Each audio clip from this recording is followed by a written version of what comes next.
এই হল তো ভূপেন কৈছে নহয় মই যাম ভূপেন দাই কৈছে যে মই যাম ভূপেন হাজৰিকাই কৈছে যাব ভূপেন হাজৰিকা তেওঁ একদম ডিটাৰমিন তেওঁ যাবই যেনেকৈ সিহঁতক খোজকাঢ়ি হ'লেও যাব কিন্তু উদ্বেগজনকভাৱে গুৱাহাটী বিশ্ববিদ্যালয় কিন্তু গুৰু নানকৰ একো নকৰিলে যে পাৰিবাৰিক যিটো এটা দুৰ্বলতা সেই দুৰ্বলতাৰ পৰা কিন্তু দুইজনে কিন্তু অতিক্ৰম কৰিছে ঊৰ্ধত আছিল কৈছে যে এই ল'ৰাটো আহিছে ইংৰাজীত বোলে অনাৰ্ছ লয় ইংৰাজী অনাৰ্ছটো ইমান সহজ বুলি ভাবিছে আৰু কি গতিকে ইংৰাজী অনাৰ্ছ ল'ব নালাগে উপলঙা সূচক আৰু মানে উপলঙা সূচককৈ ক'লে তেতিয়া ভূপেন দাই ফোন কৰিলে কি যে তোমালোকে মই ৰবীন্দ্ৰ ভাৰতী বিশ্ববিদ্যালয়ত যাম তোমালোকে যদি ৰবীন্দ্ৰ বিশ্ববিদ্যালয়ত যাওঁ মোৰ লগত একেলগে ওলাবা প্ৰগ্ৰেম এটা আছে এটা প্ৰগ্ৰাম এটা আছে আমি হেমন্ত কল্পনা লাজমী এখন নতুনকৈ গাড়ী কিনিছে মাৰুতি এষ্টিম আচ্ছা ৰঙা ৰঙৰ সেই সময়ত মানে বিৰাট সেইখন ভাল গাড়ী আৰু নতুনকৈ বোলে আপুনি আমাৰ পাঠক ছাৰ MC কলেজত পঢ়ি থকা সময়ত বেষ্ট ছিংগাৰ আছিলে আপুনি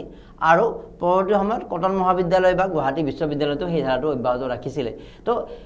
আপোনাকতো আমি কণ্ঠশিল্পীৰ ক্ষেত্ৰত আমি ইমান জনা নাছিলোঁ কথাটো যে কটন কলেজৰ যিটো এডমিনিষ্ট্ৰেটিভ বিল্ডিং যিটো মূল বিল্ডিং যিটো প্ৰিন্সিপাল বহিছিলে আৰু যিটো ব্ৰিটিছবিলাকে স্থাপন কৰিছিলে এই বিল্ডিংটো এইটো আছাম টাইপ বিল্ডিং আছিল সুন্দৰ বিল্ডিং গতিকে সেই বিল্ডিংটো অসম গভৰ্ণমেণ্টে ভাঙি দিলে আপোনাৰ ভাঙি দি বৰ্তমান নতুন যিটো এডমিনিষ্ট্ৰেটিভ বিল্ডিংটো তাত কৰিলে কিন্তু আমি সেইটো বিদ্ৰোহ কৰিছিলোঁ ঐতিহ্যৰ সংৰক্ষণ নহ'ল যে এইটো আমাৰ যিটো আজি সেইটো এটা আমাৰ কাৰণে এটা এটা টুৰিজিমৰ এটা এডুকেশ্যনেল টুৰিজিম এটা হ'লেহেঁতেন a heap of broken images মোৰ হাতত এই মুহূৰ্তত এখন কিতাপ আছে আৰু আমাৰ পিছফালে এই কিতাপখন প্ৰদৰ্শিত হৈ আছে আৰু এই কিতাপখনক লৈ আজি কিছু কথা আলোচনা যদিওবা এখন কিতাপ আচলতে অসমৰ এগৰাকী বিশেষ আৰু ব্যতিক্ৰমী ব্যক্তিত্ব অসমৰ জাতীয় জীৱন সমাজ জীৱনৰ অন্যতম এগৰাকী দিগদৰ্শক তেওঁ হ'ল অৱসৰপ্ৰাপ্ত অধ্যাপক প্ৰাগজ্যোতিষ মহাবিদ্যালয়তো অৱসৰপ্ৰাপ্ত অধ্যক্ষ বিশিষ্ট লেখক আৰু শংকৰদেৱৰ একনিষ্ঠ সাধক বা শংকৰদেৱৰ নাটকৰ অনুবাদেৰে তেওঁ বিশ্বত সেই গুৰুজনাক পৰিচয় কৰে অন্যতম ব্যক্তিত্ব আৰু শেহতীয়াকৈ সংবাদ মাধ্যমৰ লগতো জড়িত এটা বিশেষ সংবাদ মাধ্যমত তেওঁ সম্পাদনা উপদেষ্টা হিচাপেও জড়িত ভালেসংখ্যক গ্ৰন্থৰ লেখক বিশেষকৈ ইংৰাজী ভাষাত বহু গ্ৰন্থ লিখিছে আৰু এগৰাকী তেওঁ TV পেনেলিষ্ট হিচাপেও বা এগৰাকী সুবক্তা হিচাপেও বিভিন্ন সময়ত তেওঁ আমাৰ সন্মুখত থাকি বিভিন্ন কথা আমাক কৈ আহিছে এয়া হ'ল ডক্টৰ দয়ানন্দ পাঠক ছাৰ ছাৰ আপোনাক স্বাগতম জনাইছোঁ নমস্কাৰ হয় আৰু যদিওবা এখন কিতাপেৰে আৰম্ভ কৰিছোঁ আৰু এই কিতাপৰ ভিতৰতে এনেকুৱা কিছুমান মূল্যৱান কথা আছে আৰু সেই কথাবোৰ ছাৰৰ ৰিলেটেড আৰু যদিওবা ছাৰৰ ব্যক্তিগত এই কথাবোৰ কিছুমান এই কথাবোৰে কিন্তু আমাৰ সমাজৰ বাবে আমাৰ জাতীয় জীৱনৰ বাবে কিন্তু যথেষ্ট গুৰুত্বপূৰ্ণ এই কিতাপখনৰ কথাৰ মাজলৈ যাম আৰু যোৱাৰ পূৰ্বে আৰু এটা ছাৰৰ এটা শেহতীয়া পৰিচয় কিতাপখন পঢ়ি থাকোঁতে মই পালোঁ সেইটো হ'ল হয়তো আপুনিও আচৰিত হ'ব আমাৰ সন্মুখত থকা কেমেৰাৰ সন্মুখত থকা আমাৰ আলোচনাত থকা ডক্টৰ দয়ানন্দ পাঠক ছাৰ এগৰাকী অতি ভাল কণ্ঠশিল্পী নহয় দক্ষ কণ্ঠশিল্পী বৰপেটাৰ MC কলেজ মাধৱ চৌধুৰী মহাবিদ্যালয়তো বেষ্ট ছিংগাৰ আছিলে ইয়াৰ ডকুমেণ্টছ বা আমি যিখিনি তথ্য পাইছোঁ আৰু লগতে কটন মহাবিদ্যালয়তো বিভিন্ন প্ৰতিযোগিতাত পুৰস্কাৰ লাভ কৰিছিল ইউনিভাৰ্চিটি পুৰস্কাৰ লাভ কৰিছিল আৰু তাবু টাইডৰ দৰে ব্যক্তিসকলক মুগ্ধ কৰিবলৈ সক্ষম হৈছিল এইটো কথা শেষলৈকে থাকিব এতিয়াতো কণ্ঠশিল্পীৰ পৰ্যায়টো কি পৰ্যায় জানিম কিন্তু তাৰ পূৰ্বে শেহতীয়াকৈ আপুনি পঞ্জাৱ বিশ্ববিদ্যালয় পঞ্জাৱৰ এখন বিশ্ববিদ্যালয়লৈ আপুনি আমন্ত্ৰিত হৈছিলে আৰু আমাক সকলোকে গৌৰৱান্বিত কৰি অসমৰ জাতীয় জীৱনৰ সেইগৰাকী ব্যক্তি যাৰ বাবে আজি জাতি ঠন ধৰি উঠিছে সেই অন্যায় অবিচাৰে পৰিপূৰ্ণ এখন সমাজক সংগঠিত কৰি এখন অসমীয়া সমাজ গঠন কৰিছিল শংকৰদেৱ আৰু শংকৰদেৱৰ যদি বিশ্বজনীনতা এই ক্ষেত্ৰত এক বিশেষ মাইলষ্টন হিচাপে চিহ্নিত কৰি আপুনি ফেব্ৰুৱাৰী মাহত পঞ্জাৱ ইউনিভাৰ্চিটিত এটা বিশেষ বক্তৃতা দিছিলে মাৰ্চ মাহত আপুনি পঞ্জাৱত গৈছিলে হয় গতিকে এইটোৱে জানি থাকোঁ যে পঞ্জাৱতো যে শংকৰদেৱলৈ চৰ্চা হৈ আছে বা আপুনি এটা বক্তৃতা প্ৰদান কৰিছিলে এই কথাখিনি অকণমান জানি লওঁ তাৰ অভিজ্ঞতাখিনি নহয় আচলতে এইবাৰ বিশ্বভাৰতীত আৰু বিশ্বভাৰতীতো ধৰক এটা তাত ভাষা বিভাগ এটা আছে খুব ডাঙৰ বিভাগ এটা আৰু তাত ধৰক আনকি চীন দেশৰ ভাষাবিলাকো তাত চৰ্চা হয় আনকি তাত ডিপাৰ্টমেণ্ট অফ চাইনিজ লেংগুৱেজ বুলি এটা ডিপাৰ্টমেণ্ট আছে সেইটো কথা আমি অসমত ভাবিব নোৱাৰোঁ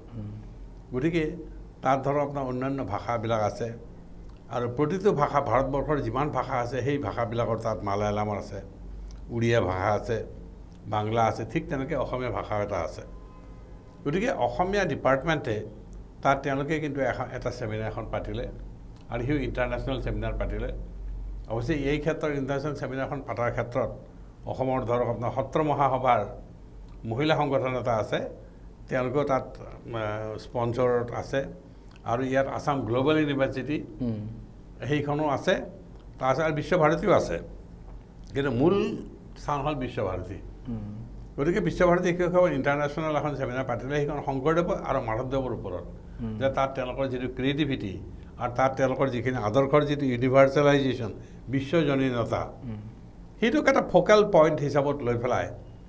তাত কৰিলে আৰু তাত কিন্তু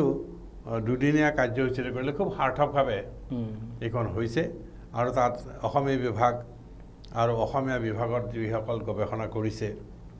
তেওঁলোকে তাত অতি অংগাংগীভাৱে জড়িত হৈ আছে আৰু অন্যান্য দিব্য প্ৰান্তৰ লোকসকলো কিন্তু জড়িত হৈ আছে আৰু তাত হৈছে কি ধৰক আপোনাৰ ৰবীন্দ্ৰনাথ টেগোৰ তেওঁৰ যিটো দৃষ্টিভংগী আৰু সেইকাৰণে তেওঁ কোনো নামত বিশ্ববিদ্যালয়খন দিয়া নাই বিশ্বভাৰতী বুলি কৈছে তাত ভাৰতৰ নামো থাকিব ভাৰতৰ নাম বিশ্বৰ ভিতৰত থাকিব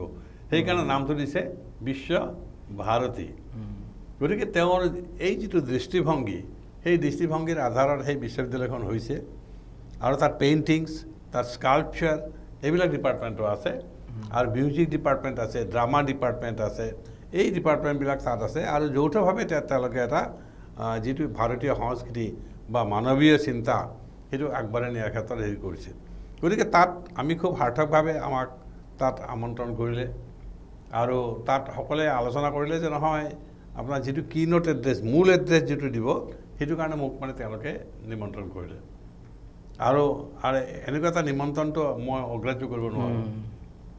আৰু সেই নিমন্ত্ৰণ কৰাৰ ফলত হৈছে কি মই অলপ পঠন পাঠন কৰিবলগীয়া হ'ল অলপ কিতাপ পঢ়িবলগীয়া হ'ল আৰু সেইটোৰ দ্বাৰা মোৰ লাভেই হৈছে মূল বিষয়টো কি আছিলে মানে আপোনাৰ মূল বিষয়টো আছিলে আপোনাৰ ক্ৰিয়েটিভিটি এণ্ড ইউনিভাৰ্চেলাইজেশ্যন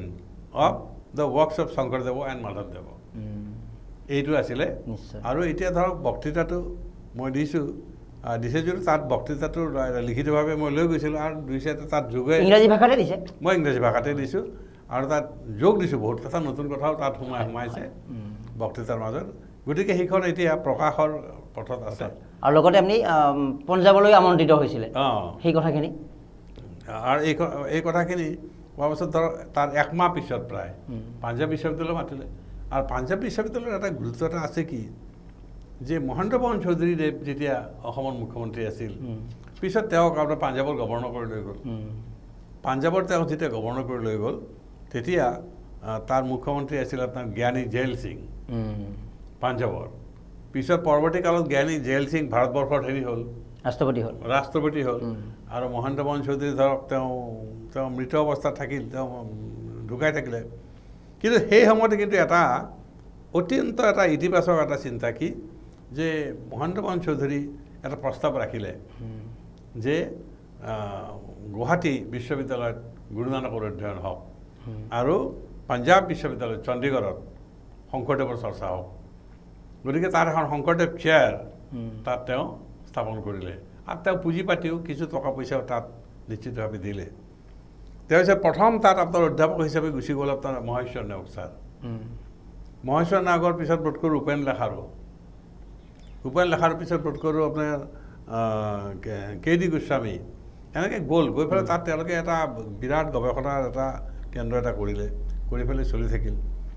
বাহিৰত শংকৰদেৱৰ চৰ্চা হ'ল তেনেকৈ তেখেতসকলে কৰিলে কিন্তু উদ্বেগজনকভাৱে গুৱাহাটী বিশ্ববিদ্যালয় কিন্তু গুৰু নানকৰ একো নকৰিলে আৰু সেইকাৰণে তাত তেওঁলোকে কিন্তু অলপ হতাশাগ্ৰস্ত হ'ল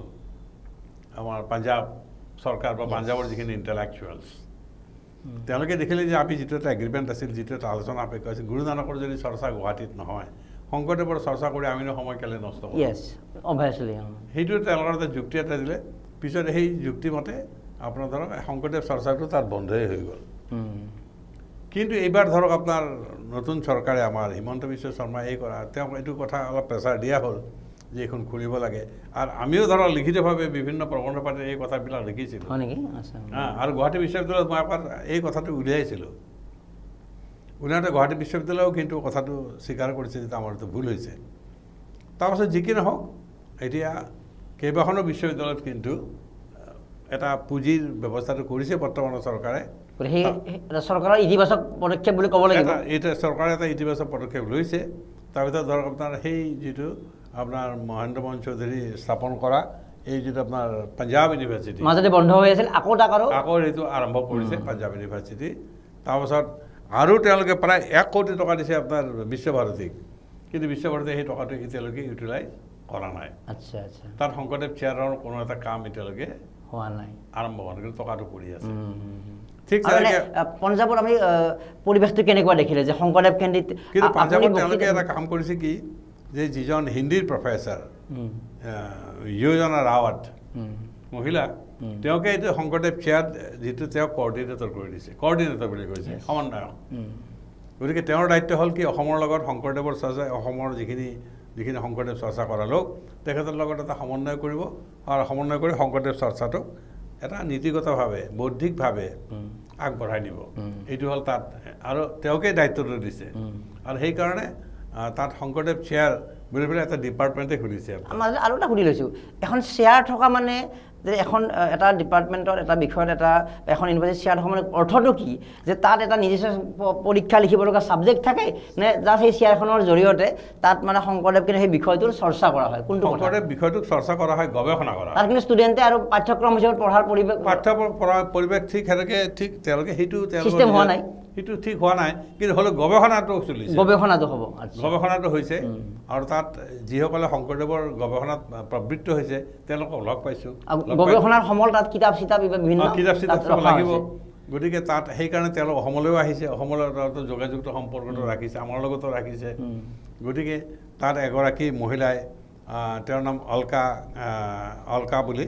তেওঁ আপোনাৰ আৰম্ভ কৰিছে আপোনাৰ শংকৰদেৱ আৰু গুৰুদ্বাৰকৰ এটা কম্পাৰেটিভ ষ্টাডি সেইটো এটা ষ্টাডি কৰিছে তেওঁ আৰু কাম কৰি আছে আৰু সেইকাৰণে অসমলৈ সঘনাই আহিবলগা হৈছে গতিকে সেইদিনা আহিলেও আছে যি কি নহওক পঞ্জাৱৰ পৰা আহিছে গতিকে এনেকৈ ধৰক আপোনাৰ ইয়াত শংকৰদেৱৰ চৰ্চা তাত কিন্তু হৈ আছে আৰু ঠিক তেনেকৈ আপোনাৰ শ্বিলঙৰ যিখন আমাৰ বিশ্ববিদ্যালয় নৰ্থ ইষ্টাৰ্ণ হিল ইউনিভাৰ্চিটি নেহুতো দিয়া বুলি শুনিছোঁ এটা ফাণ্ড এটা কিন্তু নেহুতো কিন্তু এতিয়ালৈকে শংকৰদেৱ কেন্দ্ৰিক প্ৰচাৰটো যাতে প্ৰসাৰ হয় আৰু কোনো কাম কিন্তু এতিয়ালৈকে তাত আৰম্ভ হোৱা নাই পঞ্জাৱত আপুনি ভাষণ দিবলৈ ঠিক তেনেদৰে নেহু পিছত নহয় JNU আপোনাৰ জৱাহৰলাল নেহৰু ইউনিভাৰ্চিটিতো দিয়া বুলি মই শুনিছোঁ যে তাতো এটা ফাণ্ড এটা দিছে কিন্তু জৱাহৰলাল নেহৰু ইউনিভাৰ্চিটিত কিন্তু একেবাৰে নোহোৱা বুলি মই ঠিক নকওঁ তাতো কিন্তু প্ৰাৰম্ভিকভাৱে ইনিচিয়েলি কিঞ্চিতকৈ হ'লেও তাতো কিছু কাম হৈছে গতিকে হৈছে কি তাৰ সমস্যা এটা হৈছে কি যে কোনে সেই ডিপাৰ্টমেণ্টটো চলাব কেনেকৈ চলাব কিদৰে চলাব কি তাৰ অধ্যয়ন এই গোটেইবিলাক কথা কিন্তু এতিয়ালৈকে খুব এটা স্পষ্টভাৱে হোৱা নাই কাৰণে প্ৰতিটো ডিপাৰ্টমেণ্ট কিন্তু অলপ তেওঁলোকে পদক্ষেপ লোৱাত অলপ অসুবিধা হৈছে ফাণ্ড আছে কিন্তু ফাণ্ডটো ক'ত খৰচা কৰিব কিন্তু পাঞ্জাৱ ইউনিভাৰ্চিটি এই ক্ষেত্ৰত কিন্তু অলপ বলিষ্ঠ এটা লৈছে আৰু পাঞ্জাৱ ইউনিভাৰ্চিটিয়ে ধৰক আপোনাৰ ইয়াৰ পৰা মানুহ মাতি নিছে ইয়াৰ পৰা মানুহ মাতি নি পেলাই তাত তেওঁলোকে কাম কৰিছে ছোৱালীবিলাকক পাঞ্জাৱী ছোৱালীবিলাকক বৰগীত প্ৰশিক্ষণ দিছে বৰগীত তেওঁলোকে পৰিৱেশন কৰিছে আমাৰ সন্মুখত কৰিছে গতিকে বৰগীতটো পৰিৱেশন কৰিছে আৰু বৰগীত পৰিৱেশনৰ মই কিছু চিত্ৰ ইয়াত দি দিছোঁ গতিকে তাত তেওঁলোকে কামটো কৰিছে আৰু আমি ভাবোঁ যে এইটো এটা ঠিক এনেকৈ ধৰণে যে কামবিলাক কৰা যায়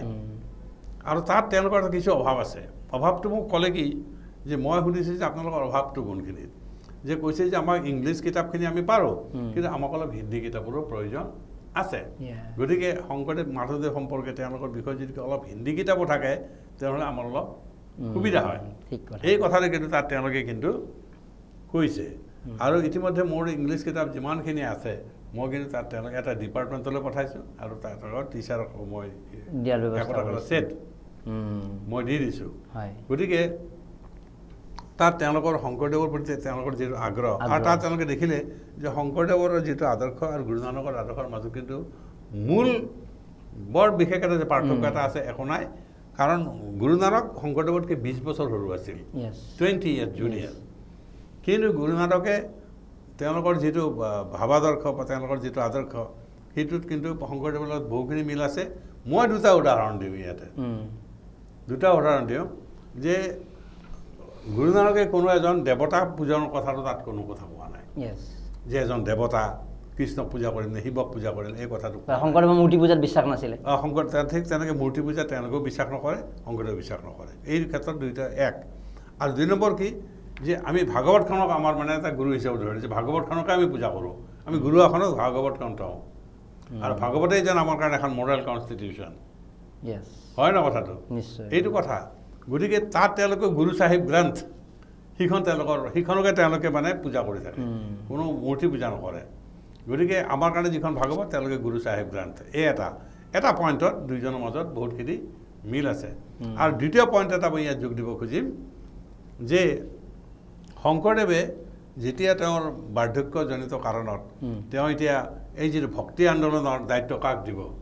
সিটোলৈ এটা বহুতে ভাবিছে যে দায়িত্ব কাক দিব গতিকে তেওঁ তেওঁৰ পুত্ৰক কিন্তু দিয়া নাই মানে ডেমক্ৰেচি বজাই ৰাখি মাধৱদেৱক দিছে তেওঁ দেখিছে যে মাধৱদেৱ ইজ কম্পিটেণ্ট মাধৱদেৱে ইয়াক আগবঢ়াই নিব পাৰে যোগ্যজনক যি গুৰুত্ব দিছে আৰু তাত হৈছে কি জনৰ পুত্ৰ ডাঙৰ কথা নহয় মোৰ আদৰ্শটোহে ডাঙৰ কথা গতিকে আদৰ্শক আগবঢ়াই নিয়াৰ ক্ষেত্ৰত জাতিটো ডাঙৰ কথা মাধৱদেৱে পাৰিব এইটো কথা শংকৰদেৱে এটা আদৰ্শ দেখুৱাই গৈছে একেটা আদৰ্শ গুৰু নানকেও দেখাই গৈছে তেওঁ ল'ৰাক দিব বুলি বহুতে ভাবিছিল কিন্তু তেওঁ ল'ৰাক দিয়া নাই ডেলিভাৰ কৰিছে কি যে তেওঁৰ যিটো প্ৰিয় যিজন শিষ্য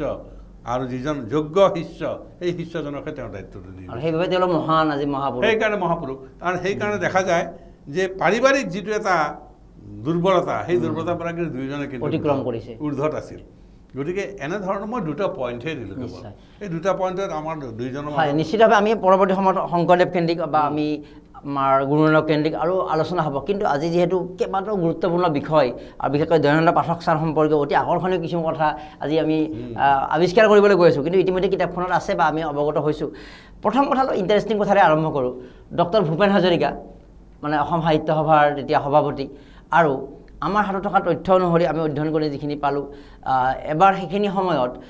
যিটো নগালেণ্ডৰ কহিমা সাহিত্য সভা প্ৰথমতে হৈছিলে অসম সাহিত্য সভাতকৈ আগতে পদ্মনাথ গোহাঁই বৰুৱা চাকৰি সূত্ৰে থাকোঁতে তাতে কৰিছিল আৰু সেইখনৰ শতবৰ্ষ হৈছিলে শতবৰ্ষৰ বাবে যেতিয়া নিমন্ত্ৰণ পালে তেতিয়া আপোনালোকে ইয়াৰ পৰা এখন যেতিয়া মানে ভান বুলি কোৱা হয় এতিয়া সেইখিনি সময়ত ইমান ডাঙৰ গাড়ী নাছিল তো আপোনালোক দুজনে তাতে ইয়াৰ পৰা যাত্ৰা কৰিলে এটা বৰ কষ্টকৰ যাত্ৰা এই অভিজ্ঞতাখিনি প্ৰথমতে নহয় তেতিয়া যেতিয়া মানে আমাৰ ভূপেন দা সাহিত্য সভাপতি হ'ল 1993 93 চনত আৰু 93 চনত হ'ল আৰু সেই বছৰতে আপোনাৰ কহিমা সাহিত্য সভা 100 বছৰ পূৰ্ণ হ'লে মানে 1893 তেওঁলোকে 1893 হৈছিলে আৰু সেইখন পদ্মনাথ গোহাঁই বৰুৱাই কৰিছিলে পদ্মনাথ গোহাঁই বৰুৱাই যেতিয়া তাত তেওঁ কহিমা তেওঁ গৈ পেলাই গৰু গাড়ীৰে গৈছে তাত গৰু গাড়ীৰে গৈ পেলাই কিমান কষ্ট কৰি গৈ পেলাই কহিমাত তেওঁ সাহিত্য সভা কৰিছে আৰু সাহিত্য সভাৰ এটা ভৱন তৈয়াৰ কৰিছে একদম আমাৰ যেনেকৈ ধৰক আপোনাৰ একদম ফাঁচী বজাৰৰ মাছ ভাগ ঠিক তেনেকুৱা এখন ঠাইত কহিমা তেতিয়াই কৰিছে আৰু এতিয়াও যদি আপোনালোকে যায় তাত দেখা পাব যে কহিমাৰ ভিতৰত একদম চহৰখনৰ মাজৰ যিটো আপোনাৰ স্পট সেইখনে হ'ল কহিমা সাহিত্য এতিয়াও কণ্টিনিউ হৈ আছে তাত থকা অসমীয়াসকলে কৰিছিলে আৰু পদ্মনাথ গোহাঁই বৰুৱাৰ নেতৃত্বত কৰিছিলে গতিকে কিন্তু এতিয়া তাত কোনো অসমীয়া মানুহে যে তাত কিবা কেয়াৰ লৈছে একো নাই এতিয়া মকৰাৰ জালেৰে সেইটো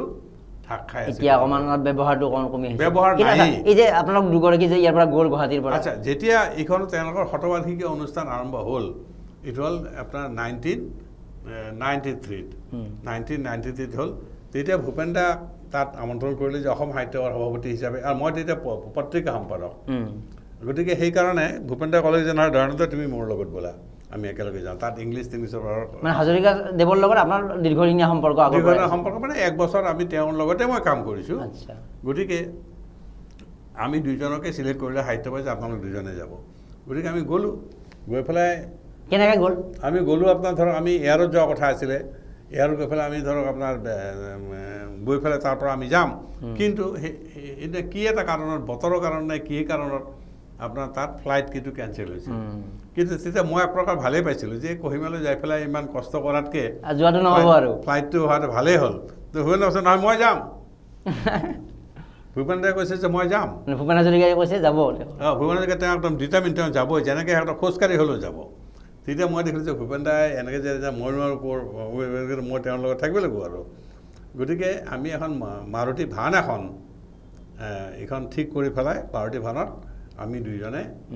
আমি কহিমালৈ গৈছিলোঁ তাৰ মাজত আৰু বহুতখিনি ৰাস্তাত যাওঁতে বহু মানুহে মানে মানুহেতো নাজানে যে এতিয়া ভূপেন দা গৈছে নে কোন গৈছে এতিয়া আমি ৰাস্তাত চাহ খোৱাৰ কথা আহিল কিবা কথা আহিল তেতিয়া হয়তো ভূপেন দা ওলাওঁতে একটা মানুহে ঘেৰি ধৰে তেতিয়া আমি ভূপেন দা ক'লোঁ যে আপুনি যাব নালাগে আমি সেইটো ব্যৱস্থা কৰিম ঠিক সেনেকৈ যিকেই কাৰণত অলপ কষ্টকৰ যাত্ৰা আছিল সেইটো কষ্টকৰ যাত্ৰা আছিল গৈ থাকোঁতে হাজৰিকাদেৱে কি কি কথা আলোচনা নহয় তেওঁ শুই লৈছে ময়ো শুই লৈছোঁ দুখন বেডিং পাৰি তেওঁ শুই লৈছে মই শুই লৈছোঁ গোটেই ৰাতি আমি সেনেকৈ কথা পাতি পাতি গৈ আছোঁ তেওঁৰো নিদ্ৰা নাই মোৰো নিদ্ৰা নাই গতিকে আৰু তেওঁ কৰিলে কি যে তেওঁ আমেৰিকাত থাকোঁতে কি কৰিলে লণ্ডনত থাকোঁতে কি কৰিলে আফ্ৰিকাত যাওঁতে কি কৰিলে নেলছন মেণ্ডেলাৰ লগত কি কৰিলে এই গোটেইবিলাক কথা কিন্তু তেওঁ একদম মানে প্ৰাণ খুলি এই কিমান দীঘলীয়া ৰাস্তা কথাবিলাক ক'লে যে ময়ো তাত সুধিছোঁ যে আপুনি জৰ্জ বাৰ্নাৰ্ডছক দেখা পাইছে নেকি আপোনাৰ সুধিছোঁ মই জৰ্জ বাৰ্নাৰ্ড মই পাইছোঁ জৰ্জ বাৰ্নাৰ্ডছক মই কথা পাতিছোঁ আপোনাৰ সেইবুলি কৈছে তাৰপিছত আপোনাৰ ধৰক নেলছন মেণ্ডেলা এনেকৈ ঠিক বিভিন্ন লেখক সাহিত্যিক লিডাৰ্ছ বহু কথা আলোচনা কৰি গৈছে বহু কথা আলোচনা কৰি আমি নিজেও কিন্তু দেখিলোঁ যে ভূপেন দা কিন্তু বহুত কথা এইবিলাক কথাবিলাক তেওঁ পঢ়িছে বা হেৰি কৰিছে আৰু তাত তেওঁ আৰু এটা কথা ক'লে কি বৰ ইণ্টাৰেষ্টিং কথা যে মই ভূপেন দাক ক'লোঁ বোলে আপুনি এটা ডক্টৰেটটো কৰিলে হয় গুৱাহাটী বা ভাৰতবৰ্ষত কেনেকুৱা ফৰেনত কেলে কৰিলে আপোনাৰ তেতিয়াই মই তেতিয়াই শুনিছিলোঁ তেওঁ আমেৰিকাত কৰিছিলে কলম্বিয়া ইউনিভাৰ্চিটি তেতিয়া তেওঁ মোক এটা কথা ক'লে এই শুনা মই কিয় তাত কৰাইছোঁ কিবা বেকগ্ৰাউণ্ড এটা আছে বোলে কি বেকগ্ৰাউণ্ড বোলে আপোনাৰ হেমেন্দ্ৰ প্ৰসাদ বৰুৱা টি গাৰ্ডেনৰ মালিক তেওঁ বহুত মালদাৰ মানুহ টকা পইচা থকা মানুহ তেওঁ আপোনাৰ আমেৰিকাত কৰিছে গতিকে তেতিয়া মই তেওঁৰ বন্ধুৱে মোৰ আমেৰিকাত কৰিব মই বেয়া পিছ পৰি থাকিম নেকি আপোনাৰ গতিকে ময়ো কৰিলোঁ আপোনাৰ গতিকে সেইকাৰণে তাত তেওঁ কলম্বিয়া বিশ্ববিদ্যালয় গৈ পেলাই ডক্টৰেট কৰিলে তাৰপিছত তেওঁ গুৱাহাটী বিশ্ববিদ্যালয়ত জইন কৰিলে পিছত মই ক'লোঁ যে আপুনি গুৱাহাটী বিশ্ববিদ্যালয়ত থাকিলে একবাৰ কি ডাঙৰ প্ৰফেচাৰ হৈ বা ভিচি হৈ ৰিটায়াৰ কৰিলেহেঁতেন এইবুলি ক'লোঁ মই যে তেওঁ হাঁহিছে হাঁহি পেলাই মোক ক'লে বোলে নহয় এটা কথা নহয় মইতো গান গাই ফুৰোঁ আৰু মই মানে বিশ্ববিদ্যালয়ত কেতিয়াবা ক্লাছ টাছবিলাক আপোনাৰ মিছ হয় তেতিয়া বীৰেন সিং বৰুৱাই মোৰ দৰমহা কাটি দিয়ে আপোনাৰ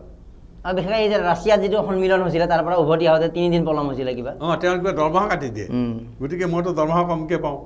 গতিকে মই ডিচিশ্যন ল'লোঁ যে এইটো বাদ দিলোঁ আৰু কাৰণ সেইকাৰণে মই এটা মানে বিশ্ববিদ্যালয়ৰ চাকৰিটোকে বাদ দি পেলাই মই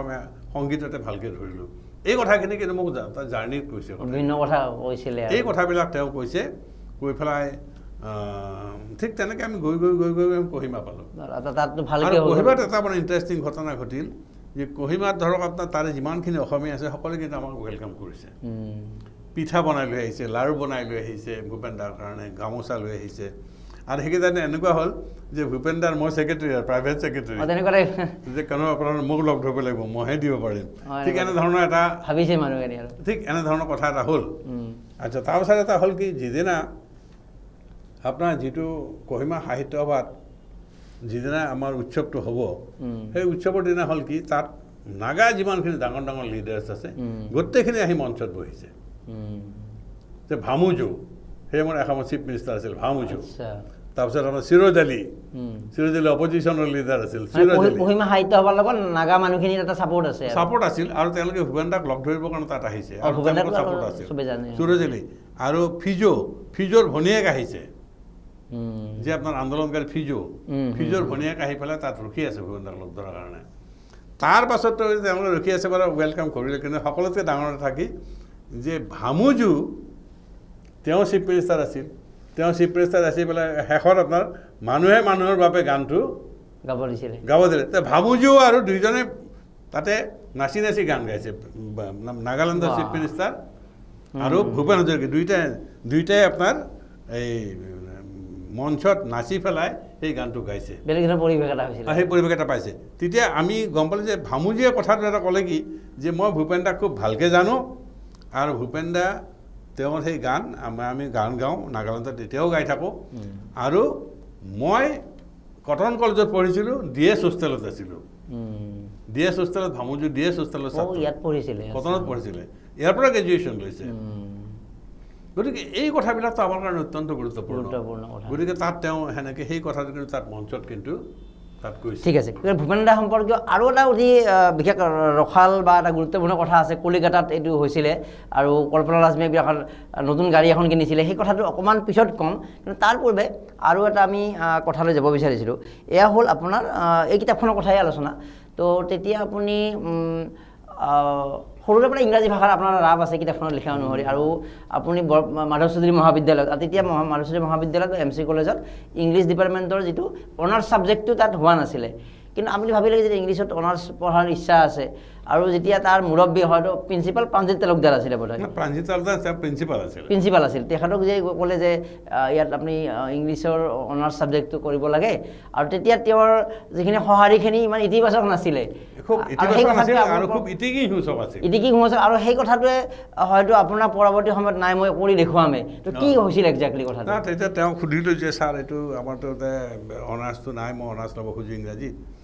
গতিকে তেওঁ ক'লে কি যে নহয় ইয়াততো আমাৰ অনাৰ্ছ নাই ইয়াত হিষ্ট্ৰীত তুমি লোৱা ইকনমিক্সত লোৱা কিন্তু আমাৰ ইংৰাজী নাই বৰং তেওঁ তেতিয়া অন্য টিচাৰ কৈছে যে এই ল'ৰাটো আহিছে ইংৰাজীত বোলে অনাৰ্ছ লয় ইংৰাজী অনাৰ্ছটো ইমান সহজ বুলি ভাবিছে আৰু কি গতিকে ইংৰাজী অনাৰ্ছ ল'ব নালাগে উপলঙা সূচক আৰু উপলঙা সূচককৈ ক'লে আৰু বহুত সময় যাই পেলাই মোৰ মুখৰ ফালে চাই আছে যে ইংলিছত ল'ব খুজি আহিছে গতিকে তেওঁ হাঁহিছে হাঁহি পেলাই এতিকি সূচক হাঁহি সেইটো কোনো আপোনাৰ চিম্পেথেটিক স্মাইল নহয় গতিকে তাৰ পাছতে মই সিদ্ধান্ত ল'লোঁ যে নহয় কটন কলেজতে যাম গতিকে কটন কলেজত আহি পেলাই মই ইয়াত এডমিশ্যন ল'লোঁ আৰু লৈ পেলাই ধৰক কটনৰ পৰাই মই গ্ৰেজুৱেশ্যনটো ল'লোঁ আৰু কটনৰ শিক্ষকসকল কিন্তু যথেষ্ট সঁহাৰিপূৰ্ণ আৰু যথেষ্ট ইংৰাজীকে আমি মূল বিষয় লৈ ইংৰাজী অনাৰ্ছ লৈ পেলাই মই ইয়াৰ পৰাই পাছ কৰিলোঁ গতিকে ঠিক এনেধৰণৰ ঘটনা ঘটিল গতিকে মোৰ MC কলেজত মাত্ৰ 1 বছৰ পঢ়িছিলোঁ এবছৰ সেই সময়ত প্ৰি ইউনিভাৰ্চিটি বুলি কৈছিল আৰু মাত্ৰ 1 বছৰ সেইকাৰণে নাম প্ৰি ইউনিভাৰ্চিটি যোৱাৰ আগৰ 1 বছৰ পৰৱৰ্তী সময়তো আপুনি ইংৰাজী অধ্যাপক হ'ল অধ্যক্ষ হ'ল মই কথাটো এইটোৱে যে সেই প্ৰাঞ্জিত তালুকদাৰ বা সেই অধ্যাপকসকলৰ সেই ইটিকিং সূচক বিষয়টোতকৈ আমাৰ বাবে চৰ্চিত আদৰ্শৰ বিষয় এইটোৱে যে শিক্ষক এগৰাকীয়ে তেনেকুৱা কোৱাৰ পিছত হয়তো বহুতে ক'ত পাৰি নোৱাৰিলোঁ কিন্তু আপুনি সেইটো এটা চেলেঞ্জিং হিচাপে ল'লে লৈ ইংৰাজীতে পঢ়িলে ইংৰাজীতে আমি মেক্সিমাম ৰচনা কৰিলে ইভিন আপুনি লিখা কাব্য সংকলন কলকাতাৰ পৰা পাব্লিচাৰে ডাঙৰ পাব্লিচাৰে প্ৰকাশ কৰিছে দিল্লীৰ বহুত ডাঙৰ ইণ্টাৰনেশ্যনেল জাৰ্নেলত আপোনাৰ ইংৰাজীতে লিখিছে অৰ্থাৎ এইটো ক'ব বিচাৰিছোঁ যে সেই তেতিয়া এগৰাকী শিক্ষক বা কোনোবাই নিগেটিভলি কৈছে সেইটো মানে মানুহে যে প্ৰত্যুত্তৰ দিব ইতিবাচকভাৱে প্ৰত্যুত্তৰ দিব লাগে আপুনিতো মই ভাবোঁ যে সেই বিষয়টো যদি নহ'লেহেঁতেন আপোনাৰ চেলেঞ্জিং মাইণ্ডটো মানে ইমান গভীৰ নহ'লেহেঁতেন কিজানি নহয় কথাটো হৈছে কি প্ৰত্যেকৰে নিজস্ব এটা লাইকিং ডিছলাইকিং থাকে মই দেখিলোঁ যে নহয় ইংৰাজীটো পঢ়িলে মই হয়তো বিশ্ব কথাখিনি আৰু বেছি ভালকৈ মই জানিম সেই কথাটো এটা চেলেঞ্জ হিচাপে আছে আপোনাৰ চেলেঞ্জ হিচাপত আছে যে শ্বেক্সপিয়াৰৰ নাটক মই পঢ়িম ৱৰ্ডছত তেওঁলোক ছাৰে মোক এনেকুৱাকৈ ক'লে ইংলিছ ল'ব অহা বুলি ঠাট্টা কৰিলে তেওঁলোককো এটা প্ৰমাণ কৰিব লগা আছে আপোনাৰ ইংৰাজী সাহিত্যৰ যিটো এটা ব্ৰডনেছ সেই ব্ৰডনেছটো হয়তো অন্য সাহিত্যত ৰিজনেল সাহিত্যত এইটো অহা নাই বৰং ইণ্টাৰেষ্টিংলি এনাফ যে আমাৰ যেতিয়া নাটক ধৰক আপোনাৰ গুণাভিৰাম বৰুৱাই প্ৰথম নাটকখন লিখিছে ৰামনৱমী নাটকখন 1857ত প্ৰকাশ হৈছে কিন্তু তেওঁক আমি আধুনিক নাটকৰ মানে হেৰি বুলি কওঁ মানে প্ৰবক্তা বুলি কওঁ কিন্তু তেওঁ শ্বেক্সপিয়াৰক ফ'ল' কৰিছে অথচ শ্বেক্সপিয়াৰ কিন্তু আপোনাৰ 16 শতিকাৰ মানুহ কাৰণ ইংৰাজী সাহিত্যৰ 16 শতিকাটো অসমীয়া সাহিত্যত আপোনাৰ সেইটো আধুনিক আমি বুলি কৈ আছোঁ গতিকে এই কথাবিলাকে কিন্তু আমাক অলপ প্ৰতিক্ৰিয়া নকৰা নহয় গতিকে এনেকুৱা অধ্যয়নৰ জৰিয়তে বিভিন্ন কথা আপুনি অৱগত হয় মুঠতে আপুনি ইংৰাজী ভাষাটোক লৈ সেই যে এগৰাকী শিক্ষকে এনেকুৱা কোৱাৰ পিছতো চেলেঞ্জিং মাইণ্ড এটা ল'লে লৈ আপুনি ইতিবাচকভাৱে চেলেঞ্জ কৰিলে কৰি আপুনি পৰৱৰ্তী সময়ত ইংৰাজীক আপুনি অধ্যাপক হ'ল অধ্যক্ষ হ'ল মেজিষ্ট্ৰেট হ'ল বা ইংৰাজীত আপুনি সকলো গ্ৰন্থ ইংৰাজীত লিখিলে তেনেকুৱা কথা এইটো এটা আমি আদৰ্শ হিচাপে দিলোঁ যে আমি পজিটিভলি এনেকুৱা এটা চেলেঞ্জ ল'ব লাগে আৰু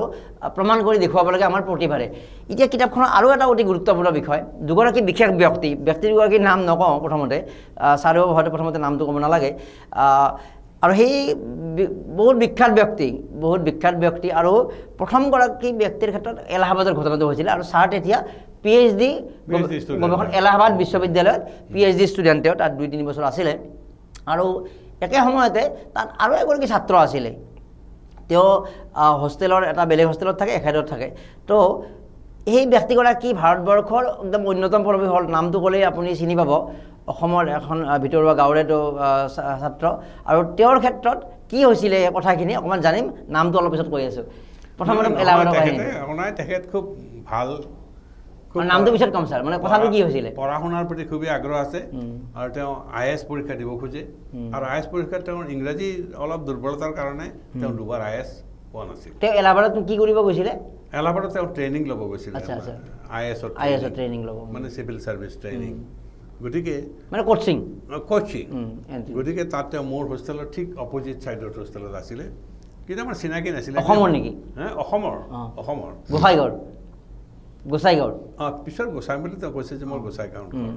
গতিকে যি কি নহওক তাৰপিছত তেওঁ এবছৰ মোৰ লগত থাকিলে থাকি পেলাই অহা যোৱা সদায় চাহ খাওঁ ভাত খাওঁ একেলগে ভাত খাওঁ ইংৰাজীটো দুৰ্বল আছিলে ইংৰাজীত অলপ দুৰ্বল থকা বুলি তেওঁ কৈছিল যে ইংৰাজীত মোক অলপ কেনেকৈ লিখিব লাগে অলপ তেতিয়া 2-4টা এডভাইচ দি পেলাই যিয়ে নহওক পিছৰ বছৰত তেওঁ IAS পালে আৰু বিভিন্ন সময়ত আপোনালোকে এনেকৈ আলোচনা কৰি থাকে IAS পালে তেওঁ আৰু IAS পোৱাৰ কাৰণে এটা সংগৰো প্ৰয়োজন এটা আছে ভাল সংগ পালে মোৰো ডেভেলপ হয় গতিকে ঠিক তেনেকৈ তেওঁ মানে IAS পাই গ'ল সেইবাৰ IAS পোৱাৰ পিছত তেওঁক আমি আগবঢ়াই থলোঁ আৰু তেওঁ তেলেংগানাত আপুনি মানে বন্ধুত্বৰ খাতিৰত তেওঁক মানে থ'বলৈ এলাহাবাদৰ পৰা তেলেংগানালৈ আপুনি ট্ৰেইনেৰে থ'বলৈ গতিকে তাত তেওঁ ধৰক আৰু তাৰপিছত তেওঁ তাত আকৌ এপইণ্টমেণ্ট হ'ল তাত চাকৰি পালে তাৰপিছতে বহুত ডাঙৰ দায়িত্বশীল পদত থাকিল পিছত থাকি পেলাই তাত তেওঁ পিছত তেওঁ আপোনাৰ ধৰক এটা খুব হাই পোষ্ট এটা লৈ পেলাই ৰিটায়াৰ কৰিলে নিৰ্বাচন আয়ুক্ত হিচাপে নিৰ্বাচন আয়ুক্ত হৈ পেলাই ঠিক তেনেকৈ আৰু তেওঁলোকক লৈ পেলাই আমি কিন্তু গৌৰৱ বোধ কৰোঁ আৰু সেই ব্যক্তিগৰাকী হ'ল হৰিশংকৰ ব্ৰহ্ম আপোনাৰ মানে আমি ৰহস্যটো ফাদিল কৰি হৰিশংকৰ ব্ৰহ্ম কিন্তু ছাৰৰ ওচৰতে আহি অলপ ইংৰাজী বা তেনেকুৱা আলোচনা কৰিছিলোঁ একেলগে টেবুলত বহোঁ বহি পেলাই ৰাস্তাই ঘাটে কেনেকৈ লিখিব লাগে কেনেকৈ লিখিব লাগে আমি কিছু উপদেশ সুধিছিলোঁ যে আপুনি এইখন কিতাপ পঢ়ক এইখন কিতাপ পঢ়িলে ইংলিছটো অলপ চাই লওক তেওঁ কেনেকৈ লিখিছে আৰু এটা আমাৰ এটা কথা আছে সেই সময়তে ইংৰাজীৰ এটা কথা আছিল যে কোনোবাই যদি ভাল ইংলিছ লিখিব খোজে তেতিয়াহ'লে তেওঁ জোচেফ এডিছনৰ কিতাপ পঢ়ক ঠিক এনেকৈ ধৰণৰ কথাবিলাক আছে যদি আপুনি ইংৰাজী সাহিত্যৰ ছাত্ৰ কথাবিলাক গম পায় বা জনাথন ছুইফ্টৰ কিতাপ পঢ়ক তেওঁ এনে বেছিকেলি কি ছাবজেক্টৰ ছাত্ৰ আছিলে তেওঁ পলিটিকেল চায়েন্সৰ আচ্ছা যিয়ে নহওক ভাল আছিল আৰু তেওঁ পিছত বা পালে আৰু সেইটো আমাৰ কাৰণে এটা গৌৰৱৰ বিষয় বুলি পৰৱৰ্তী সময়ত সাক্ষাৎ হৈছে নে পিছত আৰু পৰৱৰ্তী সময়ত সাক্ষাৎ মানে তেওঁৰ পৃথিৱীখন বেলেগ হৈ গ'ল আপুনি নিজস্বভাৱে বেলেগ হেৰিত গুচি আহিলে আৰু ইয়াৰ পিছতে আৰু এটা বিশেষ ঘটনা আৰু গোটেই কথাখিনি কিতাপত লিপিবদ্ধ আছে কিন্তু কিতাপখন অতি ইয়াতে কিতাপ টোটেল পৃষ্ঠা আছে 140 কিন্তু ইমান ধুনীয়া ভাষা লিখিছে মাজতে আৰু এটা কথা সুধি লওঁ মই যেতিয়া কিতাপখন পঢ়ি আছোঁ কটন কলেজত কোনজন ছাৰে কোনজন বিদেশী লেখকৰ কোনখিনি ইমানখিনি কথা আপুনি মেমৰিৰ পৰা লিখিছেনে ক'ৰবাত লিখি থোৱা আছিলে এইবিলাক মেমৰিৰ পৰা লিখা আচৰিত কথা এইটো মেমৰিৰ পৰা লিখা ইয়াতে কোনো লিখি থোৱা কথা একো নাই মেমৰিৰ কথা লিখা আৰু কিছুমান কথা মনত থাকি যায় কিছুমান কথা মনত থাকে বৰং এইটো এটা কথা কি এইটো সকলোৰে ক্ষেত্ৰত হয় বৰং যোৱাকালিৰ কথাটো মোৰ মনত নাথাকিব পাৰে কিন্তু 10 বছৰ আগৰ কথা মনত থাকে শৈশৱকালৰ কথা মনত থাকে কিন্তু আজিৰ কথা হয়তো মোৰ মনত নাই বা একমাহ আগত কি ঘটিছিল সেইটো কথা মোৰ মনত নাই কিন্তু 10 বছৰ আগত যিখিনি কথা আছিল সেইখিনি কিন্তু এটা শিলৰ দেখাৰ নিচিনা আছে মনত থাকি যায় আচ্ছা আমি সেইগৰাকী ব্যক্তি আৰু এগৰাকী বিশেষ ব্যক্তি তেওঁ এতিয়া অতি উচ্চ পদৰ ব্যক্তি জনপ্ৰিয় ব্যক্তি তেওঁৰ ক্ষেত্ৰত বিশেষ উপকাৰৰ কাম কৰিছিলে তাৰ পূৰ্বে এটা মানে ইমান ধেমেলীয়াও নহয় কথাটো অকণমান সেই সময়ৰ প্ৰেক্ষাপট আৰু গোটেই কিতাপখনত আচলতে সেই সময়ৰ প্ৰেক্ষাপটটো তুলি ধৰা হৈছে চ' MC কলেজত যেতিয়া আপুনি পঢ়ি আছিলে তাত এটা বিশেষ আচৰিত অভিজ্ঞতা আমাৰো কিতাপখন পঢ়ি হৈছে তাত যেতিয়া মানে ছাত্ৰ বা ছাত্ৰী লগ হ'ব দিয়া নাছিলে বা একেলগ মানে যিটো হেৰি কোৱা হয় যেতিয়া ছাৰজন বা টিচাৰগৰাকীৰ ক্লাছৰুমত সোমাই তেওঁলোকৰ ছাত্ৰীসকল সোমাই যেন তেওঁ মানে বডিগাৰ্ড বা নিৰাপত্তাৰ মানে দায়িত্বত থকা নিচিনাকৈ ছাত্ৰীসকল সোমাই ক্লাছ শেষ কৰি ছাৰ ওলাই আহে টিচাৰ ওলাই আহে ছাত্ৰীসকল ওলাই যায় অৰ্থাৎ ছাত্ৰ ছাত্ৰী মানে একেলগে থাকিব দিয়া নাছিলে আৰু এইটো এটা বেলেগ অভিজ্ঞতা এইখিনি অকণমান নহয় তাত আপোনাৰ কি এই কাৰণ এই যিটো জেণ্ডাৰ ছেগ্ৰিগেশ্যন সেইকাৰণে মই জেণ্ডাৰ ছেগ্ৰিগেশ্যন বুলি কৈছোঁ যে জেণ্ডাৰ ছেগ্ৰিগেশ্যনটো কি কাৰণত হৈছে মই ঠিক নাজানো জেণ্ডাৰ ছেগ্ৰিগেশ্যন ক'ব নে জেণ্ডাৰ ডিছক্ৰিমিনেশ্যন নে কিবা জেণ্ডাৰ ডিছক্ৰিমিনেশ্যন বা ছেগ্ৰিগেশ্যন মানে ছেপাৰেশ্যন বুজি পাইছোঁ ছেপাৰেশ্যন জেণ্ডাৰ ছেগ্ৰিগেশ্যন তাৰমানে এইটো মই ডিছক্ৰিমিনেট কৰা বুলি ঠিক নহয় ডিছক্ৰিমিনেট নহয় আৰু কিন্তু বেলেগ আৰু কথাটো এনেকুৱা সেইকাৰণে তাতে 1 বছৰ পাছত আমি দেখিলোঁ যে ছাত্ৰসকল বহি থাকে ৰুমৰ ভিতৰত কিন্তু ছাত্ৰীসকল নাথাকে ছাত্ৰীসকল সোমাব কেতিয়া শিক্ষকজন সোমালেহে সোমাব আৰু শিক্ষকজন ওলাই যোৱা ক'ত ৰখি থাকে বাৰান্দাত ৰখি থাকে নেকি নাই নিজে ক্লাছৰুমত ৰখি থাকে মানে তেওঁলোকৰ কমন ৰুমত ৰখি থাকে আচ্ছা আৰু যেতিয়া দেখা পায় যে শিক্ষকজন গৈছে তেতিয়া তেওঁ ছাৰজন আহিছিলে নে চাই থাকিব লাগিব সিহঁতে তেওঁলোকে চাই থাকিব আহে বেলেগ ধৰণৰ অভিজ্ঞতা তাৰপিছত ওলাই যোৱাৰ পিছত তেওঁলোকৰ লগে লগে ওলাই গুচি যায় ঠিক তেনেকৈ আকৌ টিচাৰ্ছ গাৰ্লছ কমন ৰুমত গ'ল আকৌ নেক্সট টিচাৰজন অহাৰ লগে লগে তেওঁ আকৌ আহিল গতিকে এইটো এটা বৰ সাংঘাতিক এটা অকল এম চি কলেজতে আছিল নে কাষৰ বেলেগ স্কুলত কলেজবিলাকৰ কথা মই নাজানো কিন্তু এম চি কলেজত আছিল আৰু আপুনি লিখা অনুসৰি সেই কথাটো কিন্তু আমাক খুব ডিষ্টাৰ্ব কৰিছিলে মানে যে আমি ল'ৰাবিলাক যেন বিশ্বাসযোগ্য নহয় এটা ডাউটফুল এটা আহি যাব ছাৰ নাথাকিলে কিবা বেয়া বেলেগ কিবা হ'ব গতিকে এই কথাটো আছে গতিকে সেই কথাটো কিন্তু আমাক কিন্তু অলপ লজ্জিত কৰিছিলে যে আমি আমি বিলিভেবল নহয় বা আমি ডিপেণ্ডেবল নহয় বা আমি ট্ৰাষ্ট ৱৰ্থি নহয় ঠিক এনেধৰণৰ কথা এটা হৈছিল কোনো মাতবোল হোৱা নাছিল কোনো মাতবোল নাই গতিকে তাত সেই সময়ৰ কোনো ছাত্ৰীৰ মই নাম নাজানো আৰু কোনো ছাত্ৰীৰ লগত কোনো সম্পৰ্কও নাই কেতিয়ালৈকে থাকিলে বা এই পৰম্পৰাটো তাতে এতিয়া অলপ বদলিব পাৰে কিন্তু সেই সময়ত আছিল সেই সময়ৰ কথা কিন্তু কটনত আহি টোটেলি এটা বেলেগ কটনত অহাৰ লগে লগে কথাটো বেলেগ ঠিক অপজিট তাত ল'ৰা ছোৱালী ছাত্ৰ ছাত্ৰী এটা পৰিয়ালৰ নিচিনা ভাই ভনীৰ নিচিনা থাকে আনকি মোৰ যিখন বিবাহ মোৰ মই যিগৰাকী ধৰক মোৰ পৰিবাৰক ঠিক কৰি দিছে মোৰ ক্লাছ ফ্ৰেণ্ডেই ঠিক কৰি দিছে ডক্টৰ লক্ষী দাস বাইদেউ ঠিক কৰি দিছে মোৰ ছাত্ৰী নহয় মোৰ ক্লাছ ফ্ৰেণ্ডে ঠিক কৰি দিছে গতিকে আমাৰ সম্পৰ্কবিলাক কেনেকুৱা আছিল গতিকে এই কথাবিলাক কটন কলেজ সেই সময়ত মই দেখিছিলোঁ যে কটন কলেজ এটা ৰোল মডেল কটন কলেজত অসমৰ শিক্ষা জগতৰ এটা ৰোল মডেল আছিল আৰু আমি কটন কলেজৰ পৰাই আচলতে আমি এটা লিবাৰেল থিংকিং বা এটা সেই লিবাৰেল থিংকিংটো বা হিউমেন থিংকিং এই গোটেইবিলাক কথা কিন্তু আমি তাত পাইছিলে তাবুৰাম টাইট ছাৰ দেৱেন্দ্ৰ ছাৰ আছিলে আৰু মই আৰু এটা কথা এই ক্ষেত্ৰত যোগ দিব খুজিম এম চি কলেজত যেতিয়া আমি পঢ়িছিলোঁ তেতিয়া এম চি কলেজত কিন্তু ইংলিছ মাধ্যমটো খুব বেছিকৈ পপুলাৰ আছিল ইংলিছ তাত অসমীয়া টিচাৰেও ইংৰাজীতে কথা কয় আনকি তাত কণ্ডলেঞ্চ মিটিং এখন হ'লেও সেইখন অসমীয়াত নহয় ইংৰাজীত হয় আৰু এইখন আপুনি লিখা মতে সেই সময়ত 1839ত স্থাপন হৈছিলেতো 1939ত তো অসমৰ 14খন মহাবিদ্যালয় আছিলে ব্ৰিটিছে যেতিয়া স্থাপন কৰিছিলে কিন্তু কটনত অহাৰ লগে লগে কটনত কিন্তু আকৌ নিজৰ ভাষাটোৰ প্ৰতিও কিন্তু সেইটো আছে যে চব অসমীয়াতে কথা কয় ক্লাছত ইংলিছ ইমান ভিতৰুৱা ঠাই হ'লেও সেই বৰপেটাটো আৰু তেতিয়া ভিতৰুৱা আছিল তথাপিতো ইংৰাজীত আছিলে কিন্তু ইয়াতে কিন্তু আপোনাৰ আৰু তাত ইংৰাজীৰ অধ্যাপকবিলাক বেছিভাগ বাহিৰৰ আছিল সেইটো কথা আছিল সেই এটা কথা আছিল কিন্তু সেইটো এপাৰ্ট ফ্ৰম দেট তাত আনকি ধৰক মাইণ্ডছেটটো ইংৰাজীয়ে আছিল গতিকে সেই কথাটো আছিল কিন্তু কটনত তাৰ উল্টাটো আছিল আচ্ছা এতিয়া আমি আকৌ এবাৰ যেতিয়া আমি বিভিন্ন দুই এটা কথা আমি আকৌ এবাৰ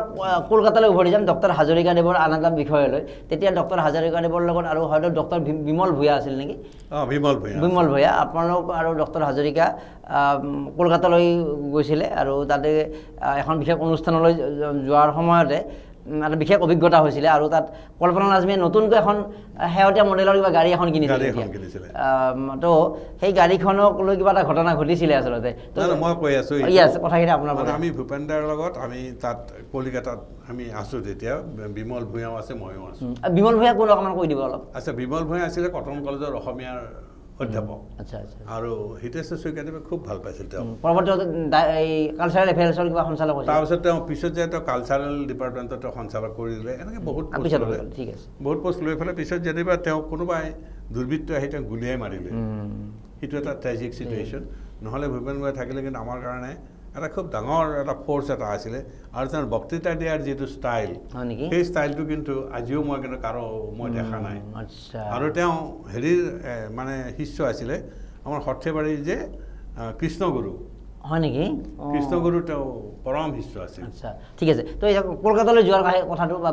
কলকাতালৈ যোৱাৰ কথাটো হ'ল কি আমি কলকাতাত আছোঁ তেতিয়া বিমল ভূঞা আৰু মই তেতিয়া ভূপেন দাই ফোন কৰিলে কি যে তোমালোকে মই ৰবীন্দ্ৰ ভাৰতী বিশ্ববিদ্যালয়ত যাম তোমালোকে যদি ৰবীন্দ্ৰ বিশ্ববিদ্যালয়ত যাওঁ মোৰ লগত একেলগে ওলাবা এটা প্ৰগ্ৰাম এটা আছে গতিকে তাত তেওঁ বোধ কৰোঁ ৰবীন্দ্ৰনাথৰ জন্ম জয়ন্তী নে কি পিছত আমি গৈ তেওঁৰ ঘৰ ওলালোঁ টালিগঞ্জত আৰু একেলগে আমি দুইজনে একেলগে ভাত খালোঁ তিনিজনে তেওঁৰ লগত ভূপেন দাৰ লগত হেৰি আছিলে আপোনাৰ কল্পনা লাজমী আছিলে আচ্ছা যিয়ে নহওক আমি তাতে ভাত খালোঁ কি কি খাইছিল মানে এতিয়া লঘু বিষয় তথাপিতো মানে ভূপেন দাই নিজে বনাইছিল নেকি এইবিলাক নাই নিজে বনোৱা নাই বনোৱা মানুহ আছিলে আৰু বনাইছে খুব ভালকৈ বনাইছে বনাই পেলাই আৰু ভূপেন দাৰ নিজস্ব এটা মানে এটা কোঠা এটা আছিল ডাঙৰ কোঠা এটা তাত তেওঁ থাকে আৰু কল্পনা আজমীৰ বেলেগ এটা কোঠাত থাকে গতিকে ভূপেন হাজৰিকাৰ ৰুমত সোমোৱাভাৱে কৰে মানুহবিলাকে মানে ইমান এটা তেওঁ হেৰিত থাকে এটা হেৰিত থাকে ডাইনিঙত একেলগে বহি কিন্তু ডাইনিঙত আমি একেলগে বহি পেলাই আমি একেলগে খালোঁ যিয়ে নহওক ভূপেন দাৰ এটা নিজস্ব ষ্টাইল এটা আছে আৰু তাৰে যিখিনি নেইবাৰ টালিগঞ্জ সেইখিনি তেওঁ খুব ভাল পায় আমি কথাখিনি গম পাওঁতো তাৰপাছত আমি হেমন্ত কল্পনা লাজমীয়ে এখন নতুনকৈ গাড়ী কিনিছে মাৰুতি এষ্টিম ৰঙা ৰঙৰ সেইখন ভাল গাড়ী আৰু নতুনকৈ একদম নতুনকৈ ওলাইছে আৰু মাৰুতি এষ্টিম বুলি কয় সেইখন আৰু অলপ দীঘল গাড়ীখন ৰঙা ৰঙৰ একেবাৰে আনকি তাত আপোনাৰ প্লাষ্টিকবিলাকো লগোৱা আছে একদম নতুন 7 দিন নেকি 10 দিন হৈছে তেতিয়া আমি সেইখন গাড়ীত উঠি পেলাই আমি ৰবীন্দ্ৰ ভাৰতী বিশ্ববিদ্যালয়ত গৈ আছোঁ ৰবীন্দ্ৰ ভাৰতী বিশ্ববিদ্যালয় আৰু ৰবীন্দ্ৰ ভাৰতী বিশ্ববিদ্যালয় সেই আমাৰ ভাইচ চেঞ্চেলৰ আছিল আপোনাৰ ৰবীন্দ্ৰ চৰকাৰ ৰবীন্দ্ৰ চৰকাৰ খুব ডাঙৰ প্ৰফেচাৰ আৰু ৰবীন্দ্ৰ চৰকাৰৰ কথা মই লিখিছোঁ ইয়াতে আচ্ছা তাৰপাছত আমি যেতিয়া গৈ থাকোঁতে ৰাস্তাত মাজ ৰাস্তাত কোনোবা এজনে হঠাৎ এটা ডাঙৰ ইটাৰ টুকুৰা গাড়ীখনত মাৰি দিলে সন্মুখৰ গ্লাছত গতিকে সন্মুখৰ গ্লাছখন কমপ্লিটলি ভাঙি গ'ল আপুনি আগত বহি আছিলে মই আগত বহিছোঁ নে কিবা তাৰমানে আৰু বিমল হয়তো পিছত বহিছে আচ্ছা যিয়ে নহওক সেনেকৈ গোটেই গাড়ীখনত ভূপেন হাজৰিকাও আছে ভূপেন হাজৰিকা আছে ভূপেন হাজৰিকা এটা কোণাত বিমল আৰু মই আমি তিনিজনেই আৰু ড্ৰাইভাৰটো বেলেগ আচ্ছা তাৰপাছত গাড়ীখনটো সন্মুখৰ নতুন গাড়ীখনৰ একদম সন্মুখৰ গ্লাছত ইটাৰ টুকুৰাটো লাগিছে গোটেই টুকুৰা টুকুৰি হৈ গৈছে একদম নতুন হৈ থকা গাড়ী এখন তেতিয়া আমিতো বৰ আচৰিত হৈ গ'লোঁ আৰু খুব স্তম্ভিত হৈ গ'লোঁ যে কি ঘটনা আমাক কোনোবাই আক্ৰমণ কৰিলে নেকি আমি সেইটো ভাবিলোঁ তেতিয়া আমি বাহিৰত ওলাই আহিলোঁ দেখিলোঁ যে সেনেকুৱা একো নহয় কাকো আমি দেখা নাপালোঁ তাৰপাছত আমি এটা সিদ্ধান্ত ল'লোঁ যে আমি পুলিচ থানাত এই খবৰটো দিয়া ভাল যে কি কাৰণত হ'ল তে পুলিচ থানাত যোৱাৰ লগে লগে ওচৰতে পুলিচ থানা আছিল যে পুলিচৰ মানুহবিলাকে ভূপেন দাক দেখি পেলাই চব থিয় একেবাৰে আচ্ছা চিনি পায় কলকাতা চবে চিনি পায় যে ভূপেন দা আপনি এখানে কেন কি হয়েছে কি ঠিক এনেধৰণৰ ঘটনাটো তাৰপাছত তেওঁলোকে মানে আমি কথাখিনি ক'লোঁ কোৱাৰ লগে লগে তেওঁলোকে ক'লে কি যে আপোনালোকে এটা কাম কৰক আমি পুলিচৰ পৰা এখন আপোনাক গাড়ী দি দিওঁ সেই গাড়ীখন আপোনালোকে ইউনিভাৰ্চিটিত যাওক ইন দ্য মিন টাইম আমি গ্লাছখন বনাই দিম গ্লাছখনৰ কথা আমি লগোৱাৰ এটা ব্যৱস্থা কৰি দিম সেই কথাটো ক'লে পিছত তেওঁলোকে এটা ইনকুৱাৰী কৰিলে ইনকুৱাৰী কৰি দেখিলে যে তাত এটা পাগল এটা আছে সি মানে শিল দোলে আনকি তাত ৰাস্তাত শুই থাকোঁতেও শিলেৰে কোবাই মানুহ মাৰা এটা বহুতখিনি নিউজ হেমত ওলাইছিলে নতুন গাড়ীখন দেখা পাই এইখন কিবা বেয়া কৰি দিম মাইণ্ডত খেলাই গ'ল এই কথা সেইকাৰণে মাৰিলে গতিকে ভাগ্য একো নহ'ল এনেধৰণৰ ঘটনা কেইবাটাও ঘটিছে তাত আনকি তাত মানুহো মাৰিছে তাত ৰাতি শুই আছে ফুটপাথত তাক ডাঙৰ ইটাৰ টুকুৰা এটা আনি মাৰি দিছে মাথাত সেইবিলাক কথা পিছত গম পালে সেই কথাবিলাকতো বাতৰি কাকতত সেইবোৰ হেডলাইনছ আছিল গতিকে ঠিক তেনেধৰণৰ এটা ঘটনা বুলি আমি ভাবি ল'লোঁ বা পুলিচে সেই কথাটোকে ক'লে গতিকে আমি আপোনাৰ বিশ্বভাৰতী নহয় ৰবীন্দ্ৰ ভাৰতী বিশ্ববিদ্যালয়ত ভূপেন দাই গানো পৰিৱেশন কৰিলে তাত অতি সুন্দৰকৈ তেওঁ গান পৰিৱেশন কৰিলে আৰু তেওঁ গান পৰিৱেশন কৰোঁতে যিটো ৰেছপন্স সাংঘাতিক ৰেছপন্স আমিতো দেখিছোঁ আমি একদম আগত বহিছোঁ মানুহবিলাক আমাৰ ভূপেন দা একদম সুন্দৰ তাৰপাছত আমি অসমীয়া গাইছিল নে বেংগলীত গাইছিলে তেওঁ বেংগলীত গাইছে মানে তৰ্জমা কৰি যিটো সুন্দৰকৈ বেংগলীত গাইছে তাৰপাছত আপোনাৰ আমি যেতিয়া বেক কৰোঁ তেতিয়ানে ৰবীন্দ্ৰ ভাৰতী বিশ্ববিদ্যালয়ৰ ল'ৰা ছোৱালীবিলাকে একদম ভিৰ কৰিছে যে তেওঁৰ অট'গ্ৰাফ লাগিব ভূপেন দাৰ অট'গ্ৰাফ লাগিব এই অট'গ্ৰাফ দিওঁতে এনেকুৱা অৱস্থা ভূপেন দাৰ যোৱাৰ ৰাস্তা নাই ইমান ক্ৰেজ ইমান তেওঁৰ পপুলাৰিটি আমি কেলকাতাত দেখিছোঁ কিন্তু সেই পপুলাৰিটিকেইটা আমি গুৱাহাটীত দেখা নাই বুজা নাই কথাটো গুৱাহাটীত আমি সেইটো দেখা নাই কিন্তু কলিকতাত তেওঁৰ পপুলাৰিটিটো আমি নিজে দেখিছোঁ উপলব্ধি কৰিছে আমি উপলব্ধি কৰিছোঁ আৰু তেতিয়া এনে গৌৰৱবোধ কৰিছোঁ হয় যে ভূপেন হাজৰিকা কিন্তু অসমৰ কাৰণে এটা ডাঙৰ গৌৰৱ হয় সেই কথাটো অনুভৱ কৰিছোঁ ঠিক আছে তো এইখিনি আমি এটা অৱগত কৰালো বিষয় এতিয়া আৰু তাৰপাছত এইখিনি আছে কথা নেকি তাৰপাছত আপোনাৰ যেতিয়া পুলিচ থানালৈ আমি বেক কৰিলোঁ পুলিচ থানাত গাড়ীখন একদম সুন্দৰকৈ ৰাখিছে তেওঁলোকে মেকানিক আনি তেওঁলোকে গোটেই নতুন গ্লাছ এখন আনি একদম লগাই থৈ দিছে মানে শিল্পী এজনৰ প্ৰতি কিমান সন্মান তেওঁলোকে সেইটো দিছে গ্লাছ এখন নতুনকৈ লগাই দিছে আৰু আমি এম্বেচেডৰ পৰা নামি পেলাই সেই নতুন গাড়ীখনত আহিলোঁ তেতিয়া আমি আসাম ভৱনত না ক'ত আছিলোঁ তেতিয়া ভূপেন দাই কিন্তু মনে মনে আমাক কৈ দিলে তোমালোকে কিন্তু লাজমিক এই কথাটো নক'বা কেতিয়াও নক'বা গতিকে সেনেকেই থাকিল কথাটো গতিকে লাজমিও এই কথাটো নাজানিলে গম নাপালে এতিয়া স্বৰ্গগামী হ'ল গতিকে এই ধৰণৰ ঘটনাবিলাকে মানে এই মানুহজনৰ ব্যক্তিত্ব সম্পৰ্কে আমাক আভাস এটা দিয়ে বৰ এটা গম পালোঁ যে is a men of that kind নিশ্চিতভাৱে এতিয়া আমি আৰু কেইটামান অতি গুৰুত্বপূৰ্ণ বিষয় কিতাপখনতো আছে বা আমি জানিব লগাও এতিয়া আপোনাৰ সম্পৰ্কত ডক্টৰ দয়ানন্দ পাঠক ছাৰ বুলি ক'লে আমি শিক্ষাবিদ বুদ্ধিজীৱী শংকৰদেৱৰ অনুবাদক মাধৱদেৱৰ নাটকৰ অনুবাদক জ্যোতিপ্ৰসাদৰ নাটকৰ অনুবাদক সুবক্তা বহু কথা আপোনাৰ অভিনয় আমি জানো কিন্তু কিতাপখন পঢ়িয়ে মই অৱগত হ'লোঁ মইতো স্তম্ভিত হৈ গ'লোঁ যে আপুনি আমাৰ পাঠক ছাৰ MC কলেজত পঢ়ি থকা সময়ত বেষ্ট ছিংগাৰ আছিলে আপুনি আৰু পৰৱৰ্তী সময়ত কটন মহাবিদ্যালয় বা গুৱাহাটী বিশ্ববিদ্যালয়তো সেই ধাৰাটো অব্যাহত ৰাখিছিলে তো আপোনাকতো আমি কণ্ঠশিল্পীৰ ক্ষেত্ৰত আমি ইমান জনা নাছিলোঁ কথাটো তো এই গানৰ ক্ষেত্ৰত কেনেকৈ হাবিয়াসটো আপোনাৰ ক্ষেত্ৰত হৈছে কি আমাৰ গোটেই পৰিয়ালটোৱে সংগীতৰ পৰিয়াল মোৰ দেউতাই আপোনাৰ কলিকতা ৰেডিঅ' চেণ্টাৰৰ পৰা অসমীয়া গীত গাইছিল কি নাম সৰ্বানন্দ পাঠক তেতিয়া গুৱাহাটীত পুৰুষোত্তম দাসো আছিল তেতিয়া পুৰুষোত্তম দাস তেতিয়া আপোনাৰ গুৱাহাটীত ৰেডিঅ' চেণ্টাৰ হোৱাই নাই আচ্ছা গুৱাহাটীত ৰেডিঅ' চেণ্টাৰ হোৱা নাই গতিকে তাৰ আগতে দেউতাই তাত কলিকতাত ৰেডিঅ' চেণ্টাৰৰ গান গীত গাইছিল আৰু কলিকতা ৰেডিঅ' চেণ্টাৰৰ পৰা এখন জাৰ্নেল উলিয়াইছিলে বেটাৰ জগত বুলি কৈছিল আৰু ৰেডিঅ'টো বেটাৰ বুলি কয়তো বেটাৰ জগত বুলি কৈছে আৰু তেতিয়া দেউতাৰ তাত ফটোবিলাক দিছিল দি পেলাই লিখিছে যে সৰ্বানন্দ পাঠকৰ গান সেই সময়খিনি তাত লিখি দিছিলে মানে উল্লেখযোগ্য শিল্পী আছিলে আৰু সেইটো ডকুমেণ্টেড হৈ আছে গতিকে সেই বেটাৰ জগতত সেই নিউজবিলাক সেইমতে ওলাইছিলে আৰু মই জনা অনুসৰি যিখিনি তথ্য মই জানিছোঁ আপোনাৰ পিতৃ দুখনকৈ ছবিত অভিনয়ো কৰিছিলে না দুখন ফিল্মতো কৰিছিলে আৰু দেউতাই খুব অভিনয়ৰ লগত খুব ভাল আৰু নাটকৰ মানুহতো আৰু দেউতাৰ নাটকবিলাক বহুত অভিনয় হৈছে ইতিমধ্যে অগ্ৰগামী অনধিকাৰ এই নাটকবিলাক কিন্তু খুব সুন্দৰকৈ অসমৰ গাঁৱে ভূঞে এইবিলাক আপোনাৰ হেৰিকে হৈছে গতিকে পুৰুষোত্তম পিছত তেওঁ কলকাতাত নাথাকিলে কাৰণ পুৰুষোত্তম দাসক যিটো আমি চৰ্চাত ৰাখোঁ যে আমাৰ শ্ৰীময় অসমী শীতল বুকুত বা এনেকুৱা বা তো সৰ্বানন্দ পাঠক ডাঙৰীয়া পৰৱৰ্তী সময়ত সেই সংগীত বা গীতৰ লগত ইমান নাথাকিলে দেউতাৰ আকৌ অলপ জীৱিকাৰ কাৰণে কথা আহিল অলপ অভিনয়ৰ কথাত আহি গ'ল অভিনয়ৰ কথাত নহাকৈ থকা নাই অভিনয়ৰ কথাত পূৰা থাকিল আৰু সংগীততকৈও অভিনয়ৰ ওপৰত বেছিকৈ গুৰুত্ব কিন্তু সংগীতটো পেৰেলেলি আছিলে আৰু জীৱিকাৰ কাৰণে গুৱাহাটীত বেক কৰি দিলে তেতিয়া দেউতাই বিয়া বাৰু কৰাইছে আমি জন্ম হৈ গ'লোঁ গতিকে দেউতাক পা পইচা লগা হৈ গ'ল গতিকে দেউতাক তেতিয়া আপোনাৰ আহিল যদিও তেওঁ ৰেলৱে এমপ্লয়িজ এছ'চিয়েশ্যনৰ কিন্তু প্ৰেচিডেণ্ট আছিল আচ্ছা অসমৰ নে অল ইণ্ডিয়া এমপ্লয় মানে নৰ্থ ইষ্ট উত্তৰ পূব সীমান্ত ৰেলৱে উত্তৰ মানে হেৰি আৰু কি যিটো আমাৰ যিটো NF ৰেলৱে তাৰে কিন্তু তেওঁ হেৰি আছিল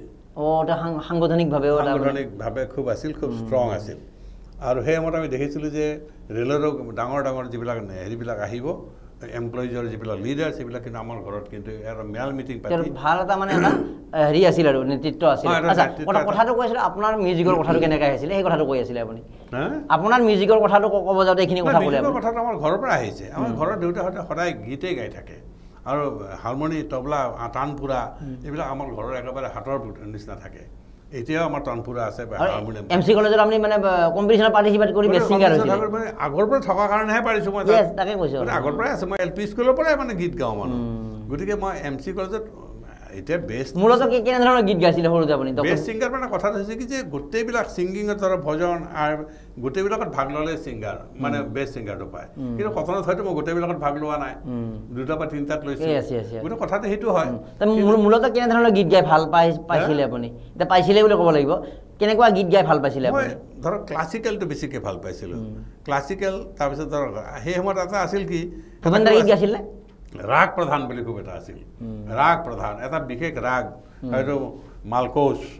বা ইমান চব জানে আপুনি সেইবিলাক ৰাগবিলাক আছে সেই ৰাগবিলাকে আমি ব্যৱহাৰ কৰিছিলোঁ আৰু দেউতাই আমাক আমি যেতিয়া গান গাই থাকোঁ ৰাতিপুৱা তেতিয়া দেউতাই কিবা এটা ভুল হ'লেই দেউতাই ক'ব যে এইটোতো হোৱা নাই তো ইমান নলেজ আছিলে তেওঁৰ ইমান নলেজ আছিল ধৰা এতিয়া মই এটা উদাহৰণ দিছোঁ এই ক্ষেত্ৰত সকলোৰে জ্ঞাতৰ কাৰণে তোমাৰ জ্ঞাতৰ কাৰণে নিশ্চয় জানিব লাগিব আমি যে ধৰক আপোনাৰ টান চেন তানসেন হয় ধৰক তানসেনক আমি কৈছোঁ যে খুব ডাঙৰ বীৰবলৰ ৰাজভাৰ হয় সংগীত আকবৰৰ ৰাজভাৰ তানসেনৰ মাজত সেই ক্ৰিয়েটিভিটিটো আছিল সেইকাৰণে তানসেনে এটা নতুনকৈ ইমানবিলাক ৰাগ ৰাগিনী আছে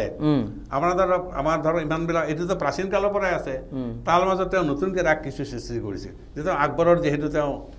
ৰাজসভাত গীত গাইছিল গতিকে তেওঁ এটা নতুনকৈ ৰাগ সৃষ্টি কৰিছিল দৰবাৰী দৰবাৰ সেই ৰাগটোতো আগতে আমাৰ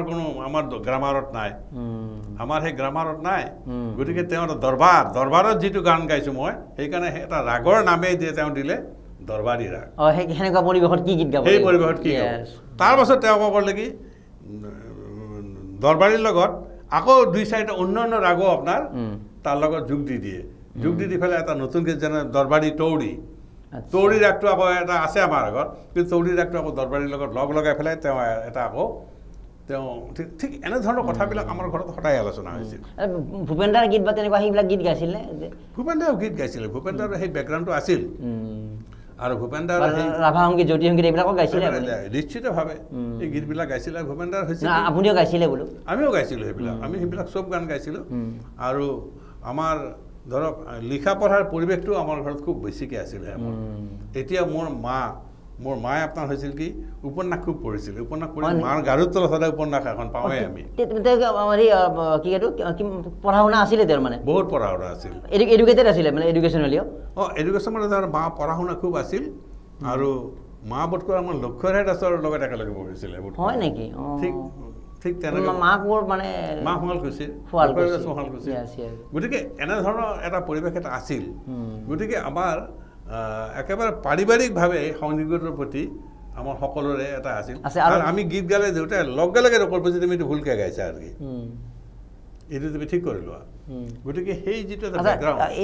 এই যে ৰিলেটেড আৰু এটা কথা কৈ থওঁ এইটো মই প্ৰথমতে কৈ লৈছোঁ যে প্ৰাগজ্যোতিষ মহাবিদ্যালয়ত তেতিয়া আপুনি অধ্যক্ষ হৈ আছিলে আৰু তেতিয়া এটা বিশেষ বক্তৃতা দিবৰ কাৰণে তাবুৰাম টাইডক বিখ্যাত ব্যক্তিক মাতি আনিছিলে আৰু তেখেতে এটা বিশেষ কথা কৈছিলে এইখিনি কথা এবাৰ কওকচোন তাবুৰাম টাইডে একবাৰ মানে কি আমি তেওঁক আমন্ত্ৰণ কৰিলোঁ যে তেওঁক এটা বিশেষ বক্তৃতা দিবৰ কাৰণে মাতিলোঁ প্ৰাগজ্যোতিষ মহাবিদ্যালয়ত তেতিয়া আপুনি অধ্যক্ষ তেতিয়া মই অধ্যক্ষ তেতিয়া তেওঁ তাতে ক'লে যে ইয়াতে মই এজন কটন কলেজৰ ল'ৰা এজন লগ পাইছোঁ আৰু যিজনে খুব ভাল গীত গাইছিল সেই সময়ত আৰু তেতিয়া ময়ে সেই সভাখনত মই চলাইছিলোঁ এজনে ইয়াৰ খুব গীত গাইছিল আৰু সেইজন আমাৰ মঞ্চতে বহি আছে এইবুলি ক'লে তেতিয়া সকলোৱে উদ্বিগ্ন হ'লোঁ মানে কোন বহি আছে ষ্টুডেণ্ট বা বাকীসকলে টিচাৰ কোনো নাজানে আপুনি যে কণ্ঠশিল্পী তেতিয়া তেওঁ কৈয়ে দিলে যে প্ৰিন্সিপাল তেওঁ তেতিয়া সকলোবিলাক আপোনাৰ হৰ্ষধ্বনি এটা দি দিলে প্ৰাগজ্যোতিষ কলেজত মানে এটা চক হৈ গ'ল চক হৈ গ'ল যে আমিতো প্ৰিন্সিপালে যদি গীত গাই আমি কথাটো জানা নাছিলোঁ মই চক হৈ গৈছোঁ আপোনাৰ এইটো কথা গতিকে এইটো তাউটাই চালে তাতে সেনেকৈ আপোনাৰ মুখা খুলি দিলে গোটেইখিনি আনুষ্ঠানিকভাৱে ষ্টেজ পাৰফৰ্মেঞ্চে হওক শেষ গানটো বা শেষ কেতিয়া গাইছিলে আপুনি আনুষ্ঠানিকভাৱে শেষ কেতিয়া আপুনি কণ্ঠশিল্পী হিচাপে আপোনাৰ যিটো আত্মপ্ৰকাশ আছিলে যিটো লাষ্ট পাৰফৰ্মেঞ্চ কি আছিলে আপোনাৰ লাষ্ট পাৰফৰ্মেঞ্চ মানে সেই সময়ত আমাৰ সংগীতটো ঠিক এটা আমাৰ প্ৰফেচনেল লেভেল হয়তো আপুনি কম্পিটিশ্যনতে হওক ক'ৰবাততো এটা পইণ্টত এৰিছে আপুনি এৰিছোঁ সেইটো আপোনাৰ বিশ্ববিদ্যালয়তে এৰিছোঁ বিশ্ববিদ্যালয়তে কিয় এৰিলে আপুনি বিশ্ববিদ্যালয়তে এৰিলোঁ মানে কি মই দেখিলোঁ যে মোৰ যেতিয়া ইংৰাজীত সাহিত্যত মই কাম কৰিলোঁ কথাবিলাক পঢ়ি ভাল লাগিলে মই খুব ভাল লাগে আৰু তাত মই দেখিলোঁ যে কটন কলেজত পঢ়ি থাকোঁতে এইটো এটা অৱশ্যে নিগেটিভ কথা হয় যে কটন কলেজত মই শ্বেক্সপিয়াৰ খুব বেয়া পাইছিলোঁ কটন কলেজত পঢ়ি থাকোঁতে মই শ্বেক্সপিয়াৰ মোৰ কাৰণে এটা বাৰ্ডেন আছিল যে শ্বেক্সপিয়াৰ মই আইডিঅলজিকেল বাৰ্ডেন নহয় মানে ভালকৈ যে মই ভালকৈ বুজি পোৱা নাই মানুহজনক বুজি পোৱা নাই অৰ্থ শিক্ষকে শিকাইছে গতিকে মই বুজি পোৱা নাই কিন্তু মইতো পৰীক্ষাত পাছ কৰিব লাগিব সেইকাৰণে পঢ়িবলৈ গাইছোঁ কিন্তু কটন যেতিয়া বিশ্ববিদ্যালয়ত মই এডমিশ্যন ল'লোঁ প্ৰথম ক্লাছটোৱে ল'লে আপোনাৰ শ্বেক্সপিয়াৰৰ ওপৰত আৰু ল'লে প্ৰফেচাৰ অমৰেশ দত্ত আৰু অমৰেশ দত্ত ধুতি সদায় ধুতিয়ে পিন্ধে তেওঁ ধুতি পাঞ্জাবী পিন্ধে কিন্তু তাৰ প্ৰথম ক্লাছটোৱে মোৰ কাৰণে একেবাৰে অ'পেন কৰি দিলে গোটেইখিনি যে মই শ্বেক্সপিয়াৰৰ প্ৰেমত পৰি গ'লোঁ বুলি মই কৈছোঁ মই ভাল পোৱা নহয় আমি এইটো কথাই ক'ব লাগিব তাৰমানে এইটো হয়তো আপুনি খোলাকৈ ক'ব বেয়া পাইছে ইয়াত যিসকলে শিকাইছিলে সেই কথাটো যিটো হাৰত শিকালে যি আচল কথাখিনি মুকলি কৰিব লাগে সেই ক'ৰবাত কটনৰ ছাৰসকলে হয়তো কিবা তেওঁলোকৰ হয়তো যিটো যিটো ষ্টাইলত শিকাব লাগিছিলে সেইখিনি হয়তো তেওঁলোকে আপোনাৰ ঠিক নহ'লে কিন্তু কটন কলেজৰ পৰা এৰি যাই পেলাই যেতিয়া গুৱাহাটী বিশ্ববিদ্যালয়ৰ প্ৰথম ক্লাছ এটা ক্লাছ 45 মিনিটৰ এটা ক্লাছ নে এঘণ্টাৰ এটা ক্লাছে কিন্তু শেক্সপিয়াৰক মোক প্ৰেমত পেলাই দিলে আসল এইজনে শেক্সপিয়াৰ এইজনে শেক্সপিয়াৰ তাৰপিছত আপোনাৰ মই শেক্সপিয়াৰৰ নাটকবিলাক ইংৰাজীলৈ অসমীয়ালৈ অনুবাদ কৰা আৰম্ভ কৰি দিলোঁ তেতিয়াৰ পৰাই আচ্ছা আৰু সেইকাৰণে মই প্ৰায় 5খন নে 6খন নাটক ইংৰাজীৰ পৰা শেক্সপিয়াৰ অনুবাদ কৰিছোঁ সংকলন হিচাপে ওলাইছিল না এইবিলাক প্ৰত্যেকখন সুকীয়াকৈ ওলাইছিল যেনে ৰোমিঅ' জুলিয়েটখন মই অসমীয়া অনুবাদ কৰিছোঁ তাৰপিছত জুলিয়াছ চিজাৰখন কৰিছোঁ কিং লিয়াৰখন কৰিছোঁ ইমান আপুনি মানে হেমলেটখন কৰিছোঁ তাৰপিছত আপোনাৰ শেহতীয়াকৈ মেজা ফৰ মেজাখন কৰিছোঁ গতিকে এই 5খন নাটক মই আৰু ইয়াৰ প্ৰভাৱ প্ৰফেচাৰ অমৰেশ দত্ত আৰু তেওঁৱে পাতনি লিখি দিছিল মোক আৰু মোৰ প্ৰথম কিতাপখনৰ পাতনি লিখিছে অমৰেশ দত্ত আৰু ডক্টৰ হীৰেণ গোহাঁই এতিয়া হীৰেণ গোহাঁই ছাৰ মানে আপুনি যেতিয়া ইউনিভাৰ্চিটিত পঢ়িছিল হীৰেণ গোহাঁই আপোনাৰ ছাৰ আছিলে মোৰ টিচাৰ আছিল আচ্ছা আচ্ছা আচ্ছা আচ্ছা হীৰেণ গোহাঁই ছাৰ সম্পৰ্কে তেতিয়া কেনেকুৱা তেওঁক লৈ মানে এতিয়া যে বুদ্ধিজীৱী বা বিভিন্ন হীৰেণ গোহাঁই ছাৰ খুব বন্ধুত্বপূৰ্ণ আছিল আমাৰ লগত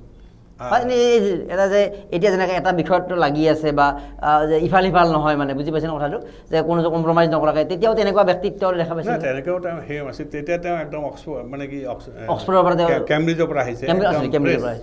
কেম্ব্ৰিজৰ পৰা ডেকা ল'ৰা আৰু গতিকে আমিও দেহেমত ধৰক আপোনাৰ আমিও ইউনিভাৰ্চিটি এডমিশ্যন লৈছোঁ কিন্তু তেতিয়া তেওঁ কিন্তু খুব আমাৰ লগত তেতিয়া তেওঁ বিয়া বাৰুও কৰোৱা নাই তেতিয়া তেওঁ আমাৰ লগত একেবাৰে বন্ধুত্বপূৰ্ণ আছিল ৰিলেশ্যনশ্বিপ বন্ধুত্বপূৰ্ণ এইটো আমাৰ এল্ডাৰ ব্ৰাদাৰ আৰু আমিও তেওঁক সেইটো হিচাপতেই লৈছিলোঁ এল্ডাৰ ব্ৰাদাৰ কেনেকৈ পঢ়িব লাগে কি পঢ়িব লাগে কেনেকৈ আপোনাৰ লিখিব লাগে এই কথাবিলাক উত্তৰৰ কাৰণে আমাক কিন্তু আমি বহুত সমৃদ্ধ হৈছিলোঁ তেওঁৰ যিটো ষ্টাইলত কথাবিলাক কয় সেই কথাবিলাকে আমাক বহুত ইনফ্লুৱেঞ্চ কৰিছে নহয় গতিকে আমি শিকিবলৈ গৈছোঁ আৰু ঠিক সেই পৰিৱেশ এটাতে কিন্তু মোৰ সংগীতৰ প্ৰতি লাহে লাহে লাহে লাহে সেই কথাটো মোৰ ইণ্টাৰেষ্টটো কমাই দিলোঁ মই লিখাত মই সেইটোও ক্ৰিয়েটিভিটি এইটোও ক্ৰিয়েটিভিটি গতিকে মই দেখিলোঁ যে সংগীতৰ দ্বাৰাই মই কিমান দূৰ যাম সংগীতৰ দ্বাৰাই তো মই একো বেছি যাব নোৱাৰোঁ কিন্তু লিখিতৰ মাজেৰে মইতো বহুতখিনি এইটো আগ্ৰহ হোৱা নাছিলে কাৰণ একে সময়তে ডক্টৰ বীৰেন্দ্ৰ দত্তটো কণ্ঠশিল্পী হিচাপেও তেওঁতো আপোনাৰ লিখাত আহি গ'ল তথাপিতো ৰেডিঅ' আৰ্টিষ্ট বা এনেকুৱা লাইন আপোনাৰ সেইটো হেঁপাহ এটা নাছিলে নেকি যে নাই সেইটো আমি বৰ বেছি নাহিলোঁ ভবা নাছিল আৰু এইটো ভবা নাছিলোঁ কিন্তু আমি ধৰক মই গীত গাইছিলোঁ ভালেই গাইছিলোঁ ভইচ ভাল আছিল কিন্তু ভাল আছিল কাৰণে আপুনি বেষ্ট ছিংগাৰ হৈছিল গতিকে তাৰ পৰা গুচি আহি পেলাই মই লিখাত বেছিকৈ জোৰ দিলোঁ এতিয়া সেই কথাবোৰ মনত আছেনে এতিয়া গোৱা সম্ভৱ হৈছেনে লেটেষ্ট গাইছেনে ক'ৰবাত কেতিয়াবা কিবা কাৰণ নাই এতিয়া আৰু গোৱা নাই কিন্তু ভাল গীত বেয়া গীত এইবিলাক আমি কিন্তু এনালাইচিছটো পূৰা কৰোঁ কিন্তু এনে আজি গাব কোৱা নাই মই এনে গাব পাৰিব এতিয়াও আপুনি মানে কথাবিলাক মনত নিশ্চয় আছে আপোনাৰ গতিকে কথাবিলাক মনত নিশ্চয় আছে মনত আছে কিন্তু হ'লেও ধৰক এটা বস্তুবিলাক এতিয়া লাহে লাহে অলপ ৱেটো চেঞ্জ হৈ গ'ল জীৱনৰ পথটো বেলেগ হৈ গ'ল এতিয়া আপুনি এটা বেলেগ পথ বুদ্ধিজীৱী আচ্ছা এতিয়া সংগীতৰ কথা ক'লে আৰু এটা কথা এই ক্ষেত্ৰত আমি সামৰণি মাৰি থৈছোঁ আমি জানো যে অসম আন্দোলন যে 6 বছৰীয়া অসম আন্দোলন আৰু সেই অসম আন্দোলনৰ এটা বিশেষ গীতে সেই অসম আন্দোলনৰ বিশেষ এটা মাত্ৰা দিছিলে বা আৰু সেইটো হ'ল জুয়ে বুঢ়া 83 ভাইটি তোৰ নোহোৱা হ'ল খবৰ এনেকুৱা কিবা এটা আছিল ডক্টৰ ভূপেন হাজৰিকা আৰু এই গীতটো লিখিবৰ কাৰণে আৰু এই গীতটো পৰিৱেশন কৰাৰ ক্ষেত্ৰত যিগৰাকী ব্যক্তিয়ে ডক্টৰ হাজৰিকাক পৰামৰ্শ বা এটা উৎসাহিত এই হৈছিলে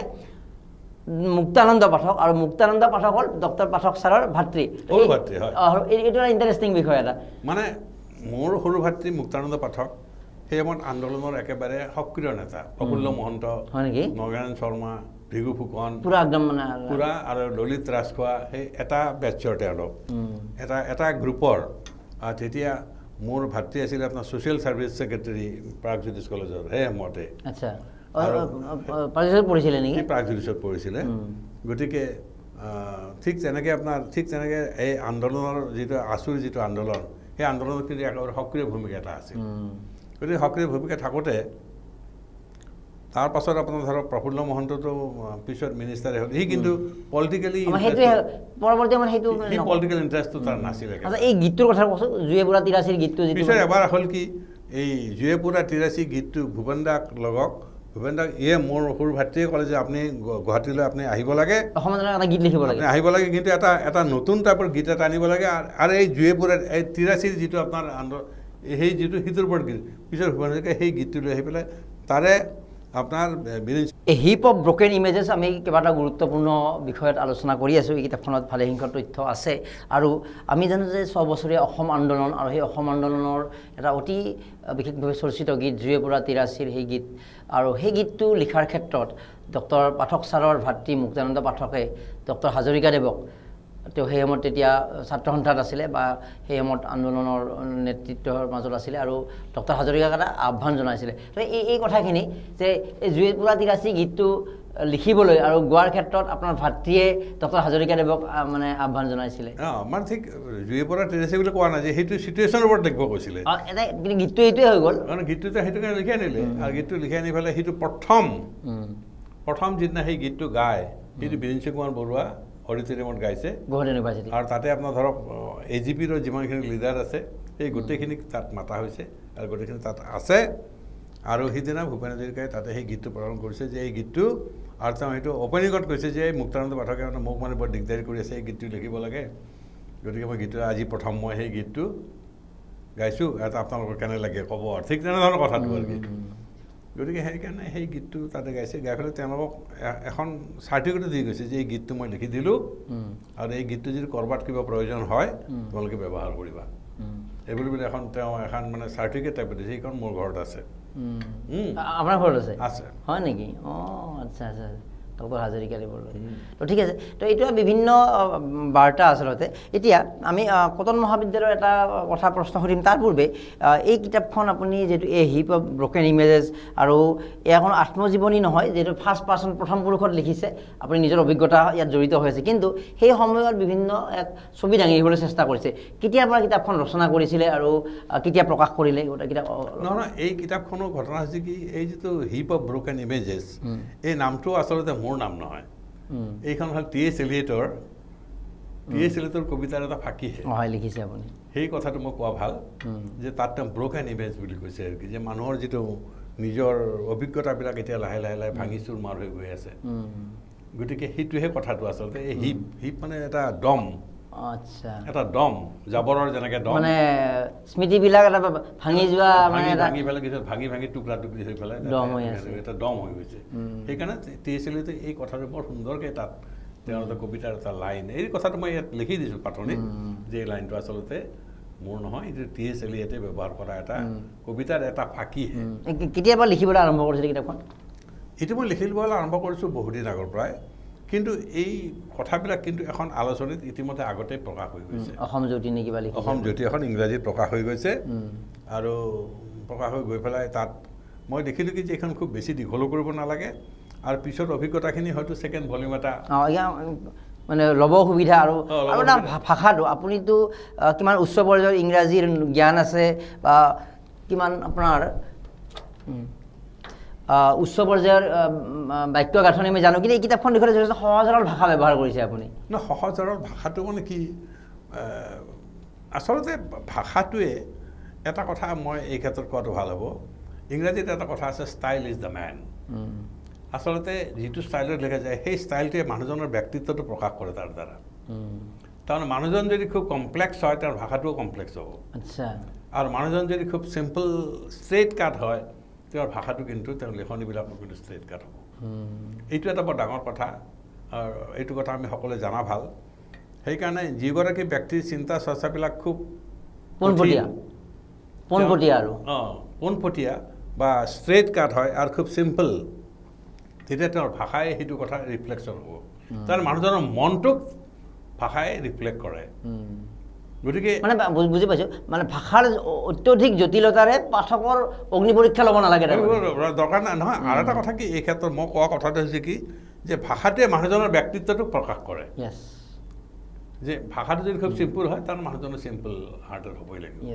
আৰু মানুহজন যদি ভাষাটো যদি খুব কমপ্লেক্স হয় তেতিয়া ভাবি ল'বা যে মানুহজনৰ চিন্তাটো সেনেকৈ বক্ৰক্তিৰে ভৰ্তি বুজি পাইছেনে কথাটো বুজি পাইছোঁ গতিকে সেই কথাটোহে সেইকাৰণে ইংৰাজীত এটা কথা আছে ষ্টাইল ইজ দ্য মেন আচ্ছা গতিকে সেই ষ্টাইলটোৱে সেই মানুহজনক আচলতে ৰিফ্লেক্ট কৰে আচ্ছা ইয়াতে এটা শেহত আপুনি কটন কলেজৰ অধ্যায়টো লিখিছে তো কটন কলেজক লৈ অভিজ্ঞতাখিনি কাৰণ তেতিয়াৰ পৰা এতিয়ালৈকে যিখিনি আপুনি দেখিলে কটন কলেজত আমি দেখিছিলোঁ কি যে কটন কলেজত আমি যেতিয়া প্ৰথম যেতিয়া এডমিশ্যন লৈছিলোঁ তেতিয়া আমাৰ প্ৰিন্সিপাল আছিলে নুৰুল ইছলাম প্ৰফেচৰ নুৰুল ইছলাম নুৰুল ইছলামৰ দিনৰ সেই সময়ত আমাৰ কটন কলেজত কোনো কাৰো গাড়ী নাছিল এই যে আমি আজিকালি যেনে গাড়ী ব্যৱহাৰ কৰোঁ তেতিয়া গাড়ী ক'ৰবাত দুই এজনৰ থাকিব পাৰে কিন্তু নুৰুল ইছলামৰ এখন গাড়ী আছিল তেওঁ এখন সৰু ফিয়েট এখন আছিল নীলা ৰঙৰ আচ্ছা তেতিয়াই আছিল আৰু তেওঁৰ কোনো ড্ৰাইভাৰ নাছিল নিজে চলাই আছিল নিজে চলাই পেলাই তেওঁ আহে আহি পেলাই তেওঁ সেনেকৈ চলাইছিলে গতিকে সেই সময়ত হৈছে কি মানুহখিনিৰ মাজত খুব এটা আন্তৰিকতাপূৰ্ণ এটা আছিল গোটেইখিনি কথা আন্তৰিকতা আছিল আৰু এটা কথা এই ক্ষেত্ৰত মই কোৱাটো ভাল হ'ব যে সেই সময়ত মই যেতিয়া এডমিশ্যন লওঁ তেতিয়া ফৰ্ম ফিল আপ কৰোঁতে মই লিখিলোঁ যে মোৰ ইংৰাজী অনাৰ্ছ থাকিব আৰু MILটো মোৰ অসমীয়া থাকিব আৰু ইকনমিক্স পলিটিকেল চাইন্স এইবিলাক থাকিব কিন্তু মই যেতিয়া এডমিশ্যন লোৱাৰ পাছত মই দেখিলোঁ মই এখন এডমিট কাৰ্ড এখন দিলে এখন কাৰ্ড এখন দিলে ষ্টুডেণ্টছ আইডেণ্টিটি কাৰ্ড এখন দিলে তাতে মোৰ অসমীয়াটো কাটি হিন্দী সোমাই থৈ দিলে গতিকে মোৰ আমি হিন্দী পঢ়িব লগা হ'ল মই হিন্দী মোৰ MILটো হিন্দী আছিলে ইয়াত এনেকৈ লিখিছে আপুনি আই ৱাজ ফ'ৰ্চড ফ'ৰ্চ শব্দটো ব্যৱহাৰ কৰিছে আপুনি মই ফ'ৰ্চ কৰা হ'ল আৰু ফ'ৰ্চ কৰাৰ মানে কি তাতে ঘটনা হ'ল কি মই সুধিলোঁ পিছত মই প্ৰিন্সিপাল নুৰুল ইছলাম ছাৰক সুধিলোঁ বোলে ছাৰ মইতো অসমীয়া লিখিছিলোঁ তো হিন্দীটো ক'ৰ পৰা আহিলে এইটো শুধৰাই দিব লাগে পিছত তেওঁ ক'লে যে নহয় তোমাৰ বিনয় ভূষণ চৌধুৰী আমাৰ অসমীয়াৰ মুৰব্বী আছিল আৰু বিনয় ভূষণ চৌধুৰীক ভাল নোপোৱা মানুহ কটন কলেজৰ কোনো নাছিল ইমান পপুলাৰ মানুহ আছিল আৰু একবাৰ মাই দিয়াৰ একদম মানে ঈশ্বৰতত্ব মানুহ আৰু কি তো বিনয় ভূষণ চৌধুৰী আৰু তেওঁ প্ৰথম মেয়ৰ কিন্তু গুৱাহাটীৰ লিখিছে আপুনি আচ্ছা বিনয় ভূষণ চৌধুৰীয়ে ক'লে বোলে এটা কথা নহয় তেওঁ বৰপেটাৰ আছিল মানুহ তেওঁ কয় যে নহয় আমি নতুনকৈ হিন্দী খুলিছোঁ কোনো ছাত্ৰ ছাত্ৰী লোৱাই নাই তই ল গতিকে শিক্ষকজনৰ এপইণ্টমেণ্ট দিছে কাৰণে মই ল'ব লগা হ'ল ছাত্ৰ ছাত্ৰী মাত্ৰ 2জন ছাত্ৰই আমি ল'লোঁ গতিকে মই ল'লোঁ আৰু অসমীয়াটো এনেকৈ লিখিছে আপুনি তাৰ পৰাই আমি অসমীয়াটো বিসৰ্জন দিব লগা হ'ল অসমীয়াটো মোটামুটি মোৰ মানে ষ্টাডিৰ পৰা গুচি গ'ল হিন্দীটো আহি গ'ল গতিকে এই এটা পৰিৱেশত সেই সময়ত কটন কলেজত আমি একচেপ্ট কৰিছিলোঁ আৰু কটন কলেজ সম্পৰ্কে মই এটা কথা মই ক'ব খুজিম যে কটন কলেজত যেতিয়া আমি দেখিলোঁ পিছত এইটো অৱশ্যে কটন কলেজৰ পৰা এৰি অহাৰ পিছৰ ঘটনা যে কটন কলেজৰ যিটো এডমিনিষ্ট্ৰেটিভ বিল্ডিং যিটো মূল বিল্ডিং যিটো প্ৰিন্সিপাল বহিছিলে আৰু যিটো ব্ৰিটিছবিলাকে স্থাপন কৰিছিলে এই বিল্ডিংটো এইটো আছাম টাইপ বিল্ডিং আছিল সুন্দৰ বিল্ডিং আৰু তাত টিচাৰ্ছ কমন ৰুম আছিল প্ৰিন্সিপাল তাত বহিছিল আমি তাত ক্লাছ কৰিছিলোঁ গতিকে সেই বিল্ডিংটো অসম গভৰ্ণমেণ্টে ভাঙি দিলে আপোনাৰ ভাঙি দি বৰ্তমান নতুন যিটো এডমিনিষ্ট্ৰেটিভ বিল্ডিংটো তাত কৰিলে কিন্তু আমি সেইটো বিদ্ৰোহ কৰিছিলোঁ ঐতিহ্যৰ সংৰক্ষণ নহ'ল যে এইটো আমাৰ যিটো আজি সেইটো এটা আমাৰ কাৰণে এটা টুৰিজিমৰ এটা এডুকেশ্যনেল টুৰিজিম এটা হ'লেহেঁতেন আজি ব্ৰিটিছ গভৰ্ণমেণ্ট যদি হ'লেহেঁতেন এটা গজালো ভাঙিব নোৱাৰিলেহেঁতেন তাত এটা গজাল ভাঙিব নিদিলেহেঁতেন অসমৰ প্ৰথমখন এখন আমাৰ প্ৰথম কলেজ প্ৰথম বিল্ডিং সেইটো চাবৰ কাৰণে আমাৰ কিমান এটা সকলোৰে গতিকে সেইটো এটা আমাৰ টুৰিষ্ট স্পট হিচাপে থাকে আৰু সেইটো যে কিবা কটন কলেজৰ ঠাইৰ অভাৱৰ কাৰণে ভাঙিছে সেইটো নহয় তেওঁলোকৰ মেণ্টেল যিটো দীনতা সেই দীনতাৰ পৰিচয় এটা হ'ল সেই সময়ত তেওঁলোকে এইটো ভাঙি পেলাই আৰু বিক্ৰী কৰিলে কাঠ বাঁহ চব সেইবিলাক বিক্ৰী কৰি দিলে ঠেলাত লোৱা আমি নিলাম কৰিলে আৰু এইবিলাক নিলাম কৰি দিলে সেনেকৈ ভাঙি দিলে তাত এডমিনিষ্ট্ৰেটিভ বিল্ডিংটো ইয়াততো কোনো ঐতিহ্য নাই এইটো বিল্ডিঙত কোনো টুৰিষ্ট আহিব নেকি সেই বিল্ডিংটো চাব কোনো শাসকবিলাকে কিছুমানে যে মই বেলেগৰ ঐতিহ্য কিয় থাকিব দিম এইটো মই বনোৱাটো ইতিহাস হিচাপে থাকি যাব কটন কলেজত মাতিব লাগে কিবা লিজত দিয়াৰ কথাটো চলি আছে আজি বাতৰি কাকতৰ হেডলাইনছ আছে গতিকে এই কথাবিলাকে বুজায় যে আমি ঐতিহ্য প্ৰীতি কিন্তু অসমীয়া জাতি নাই আৰু ঐতিহ্য প্ৰীতি যদি থাকিলেহেঁতেন তেনেহ'লে কটন কলেজৰ এই বিল্ডিংটো কেতিয়াও নাভাঙিলেহেঁতেন গতিকে আৰু সেই বিল্ডিংটো আপোনাৰ প্ৰথম বিল্ডিং আপোনাৰ আছাম টাইপ বিল্ডিং আছিল আৰু দেখাত এটা সুন্দৰ এটা মানে ব্ৰিটিছ টাইপৰ বিল্ডিং এটা আছিল আৰু সেই বিল্ডিংটো আচলতে ভাঙিব নালাগিছিল সেই কথাটো মই ইয়াত দুখ প্ৰকাশ কৰিছোঁ সেইটো অতি গুৰুত্বপূৰ্ণ বিষয় গতিকে যিটো হ'ল কৰিলে তেওঁলোকে ভৱিষ্যতে যাতে এনেকুৱা আৰু বা ঐতিহ্যৰ ক্ষেত্ৰত নকৰে তাকে আমি অনুৰোধ জনাম আৰু শেষত আপুনি এই গোটেই জীৱনটোৰ বিভিন্ন কথা ইয়াতে সন্নিৱিষ্ট কৰিছে আমি ভাবিম যে বুক হাইপ ধীৰাজ গোস্বামী বুলি ক'লে অসমৰ এগৰাকী বিশিষ্ট প্ৰকাশক আৰু সুন্দৰ ব্যক্তিত্বৰ অধিকাৰী ধীৰাজ দাই পাব্লিছ কৰিছে আছাম বুক হাইপৰ পৰা পাণবজাৰত উপলব্ধ কিতাপখন আৰু কিতাপখনৰ মূল্য 201 টকা নিৰ্ধাৰণ কৰিছে আৰু অতি সুন্দৰ ভাষাৰে ইয়াতে লিখা হৈছে এতিয়া এই যে গোটেই জীৱনৰ বিভিন্ন আপুনি কাম কৰিলে এতিয়াও আপুনি সেই কামত সক্ৰিয়তাৰে লাগি আছে জীৱনটো আপোনাৰ অৰ্থত আপোনাৰ জীৱনটো ছাকচেছফুল মিনিংফুল আপুনি কোনটো দৃষ্টিৰে চাইছে এতিয়া না ছাকচেছফুল জীৱন হ'বলৈ যিবোৰ এলিমেণ্টছ লাগে সেই এলিমেণ্টছবিলাক আপোনাৰ জীৱনত থকা বুলি আমি ভাবিছোঁ আপোনাৰ ব্যক্তিগত উপলব্ধি নহয় কথাটো হয় কি প্ৰত্যেক মানুহৰ মাজত কিছুটা আপোনাৰ মানুহ যেতিয়া সৃষ্টি হয় কিবা থাকে তাৰমানে তেওঁৰ মাজত তেতিয়া প্ৰত্যেক মানুহৰ মাজত এটা পটেঞ্চিয়েল থাকে আৰু পৰিৱেশ সাপেক্ষে সেই পটেঞ্চিয়েল কেতিয়াবা ফ্লাৱাৰিং হয় কেতিয়াবা ফ্লাৱাৰিং নহয় আৰু এতিয়া ধৰক আমি গছৰ পুলি ৰুলোঁ কোনোবা এটা গুটি খুব ভালকৈ গছডাল হ'ল কোনোবা এটাত নহ'ল কাৰণ তাৰ হয়তো সাৰ পানীটো কম এই কথাবিলাক আছে গতিকে আমাৰ যদি কিবা লিখা মেলাত যদি কিবা এটা আমি যদি কিবা এটা ইণ্টাৰেষ্ট প্ৰদৰ্শন কৰিব পাৰিছোঁ, এইটো মোৰ মাতৃৰ কাৰণে, মোৰ এইটো পিতৃৰ কাৰণে মই ভাবোঁ, কাৰণ তেওঁলোকে লেখা মেলা খুব ভাল পাইছে। সেই তেতিয়াই কলকাতাত গৈ মাহঁতেতো কিতাপ পঢ়াৰ কাৰণে পাগল আছিলে আৰু কি, পাগল। আৰু কি তাত এনেকুৱা আছিল যে ঘৰে ঘৰে তুমি এইখন কিতাপ পঢ়িছা, তুমি লৈ যোৱা এইখন কিতাপ, তেওঁৰ কিতাপখন পঢ়া হ'ল যদি মোক সেইখন দিয়া, ঠিক এনেকৈ কিতাপ পঢ়িছিলে মোৰ মাতৃয়ে। গতিকে সেই পৰিৱেশ। মাতৃৰ নামটো কৈ দিয়ক একেলগে। মোৰ মাতৃৰ নাম আছে আপোনাৰ পাৰ্বতী প্ৰিয়া পাঠক। আচ্ছা, পাৰ্বতী, তেওঁলোকৰ যথেষ্ট ভূমিকা আছে, যথেষ্ট ভূমিকা আছে। আৰু তেওঁলোকে আৰু দেউতাইতো ধৰক আপোনাৰ বিবেকানন্দ কেন্দ্ৰ, বৰপেটাৰ ৰামকৃষ্ণ মিছন, এইবিলাকত খুব ওতঃপ্ৰোতভাৱে জড়িত আছে। আৰু এইখিনি সময়ত আপোনাৰ কামৰ ব্যস্ততা আৰু আগন্তুক আৰু বিশেষ পৰিকল্পনা আছে নে? যিবোৰ কাম হৈ আছে অলৰেডি ৰাইজে যেনেকৈ বিচাৰে তেনেকৈ আগবাঢ়ি গৈ থাকিব লাগিব? নহয়, এতিয়া ধৰক মোৰ এটা কথা আছে কি, যে এইবাৰ হয়তো এই 2-3 মাহৰ ভিতৰত মোৰ ওলাই যাব আৰু এখন নতুন কিতাপ ওলাব। সেইখন অৰিজিনেল মোৰ কিতাপ নহয়, সেইখন হ'ল আপোনাৰ জ্যোতিপ্ৰসাদ আগৰৱালাৰ 3খন নাটক, 3খন নাটকৰ ইংৰাজী অনুবাদ। এখন হ'ল কাৰেঙৰ লিগিৰি, এখন হ'ল ৰূপালীম, আৰু এখন হ'ল আপোনাৰ লভিতা। মই ভাবিছোঁ কি যে এই 3খন নাটক অসমীয়া নাট্য সাহিত্যৰ এটা সাংঘাতিক এটা পইণ্টত আছে, যে মডাৰ্ণাইজেশ্যন যিটো ষ্টাৰ্ট কৰিছে। এইটো ইংৰাজীলৈকে অনুবাদ কৰিছে আপুনি? মই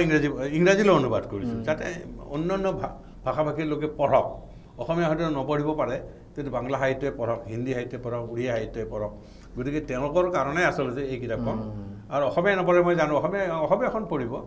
গতিকে ইংৰাজী যিসকলে অসমীয়া নুবুজে বা অসমীয়া নাপায়, তেওঁলোকে সেইখন পঢ়ক। সেইকাৰণে সেইটো উদ্দেশ্য লগতে হৈয়ে গৈছে, কিতাপখনতো প্ৰুফ ৰিডিং চলি আছে এতিয়া।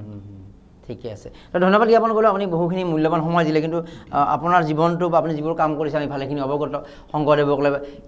আমি বিভিন্ন পৰ্যায়ত আৰু এনেকুৱা সাক্ষাৎকাৰত মিলিত হোৱাৰ আগ্ৰহ ৰাখিলোঁ। শংকৰদেৱৰ নাটকবোৰ অনুবাদ কৰাটো এটা অতি বিশেষ কাম কৰিছে, মানে যাৰ জৰিয়তে আমেৰিকাৰ শংকৰদেৱৰ নাটকৰ ক্ষেত্ৰত মই এটা কথা ক'ব খুজিম, যে শংকৰদেৱ আচলতে মোক আগতে পঢ়া নাই, মোৰ অসমীয়া নাছিলেই বুলি কৈছোঁ মই ইতিমধ্যে। কিন্তু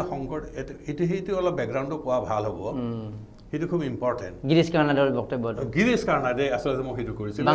মাইচুৰত এখন ছেমিনাৰ হৈছিল, সেই ছেমিনাৰত মই যাওঁতে তেওঁ নিজেই প্ৰশ্নটো কৰিলে আমাক। তেওঁ কিনোট এড্ৰেছটো দিছিল, কৈ যে do you know' my friend who is the first dramatist in medieval India.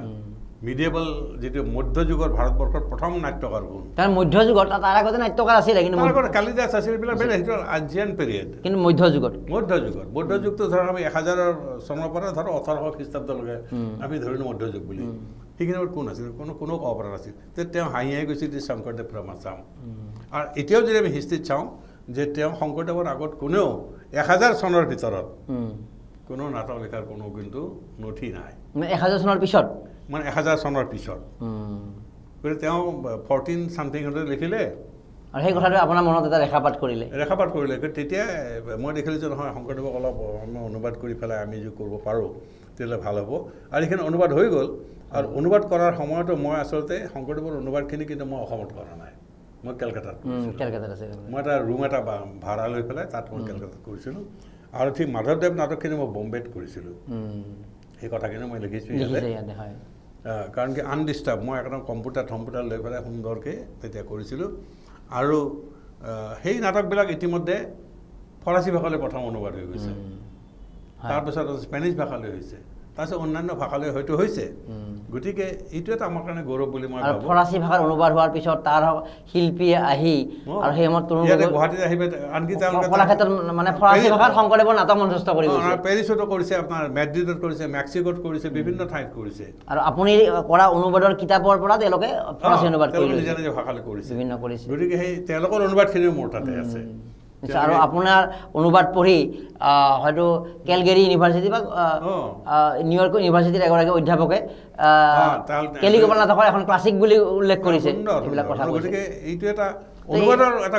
গুৰুত্ব আছে। আৰু আপুনি সেইখিনি গুৰুত্বপূৰ্ণ কাম কৰিছে। গতিকে আমি শংকৰদেৱ কেন্দ্ৰিক বা সেই কথাখিনি আৰু বিতং আলোচনা কৰিব লাগিব। কিন্তু যিহেতু আজি এই কিতাপখনক লৈ কেইবাটাও আমি কথা উল্লেখ কৰিলোঁ, এইখিনি কথা আমি আগবঢ়াই দিলোঁ আৰু ধন্যবাদ জ্ঞাপন কৰিলোঁ তেনেকুৱাকৈ। আৰু আপোনাৰ এই জ্যোতিপ্ৰসাদৰ নাটক আৰু লগতে আপুনি ইমান ব্যস্ততাৰ মাজতো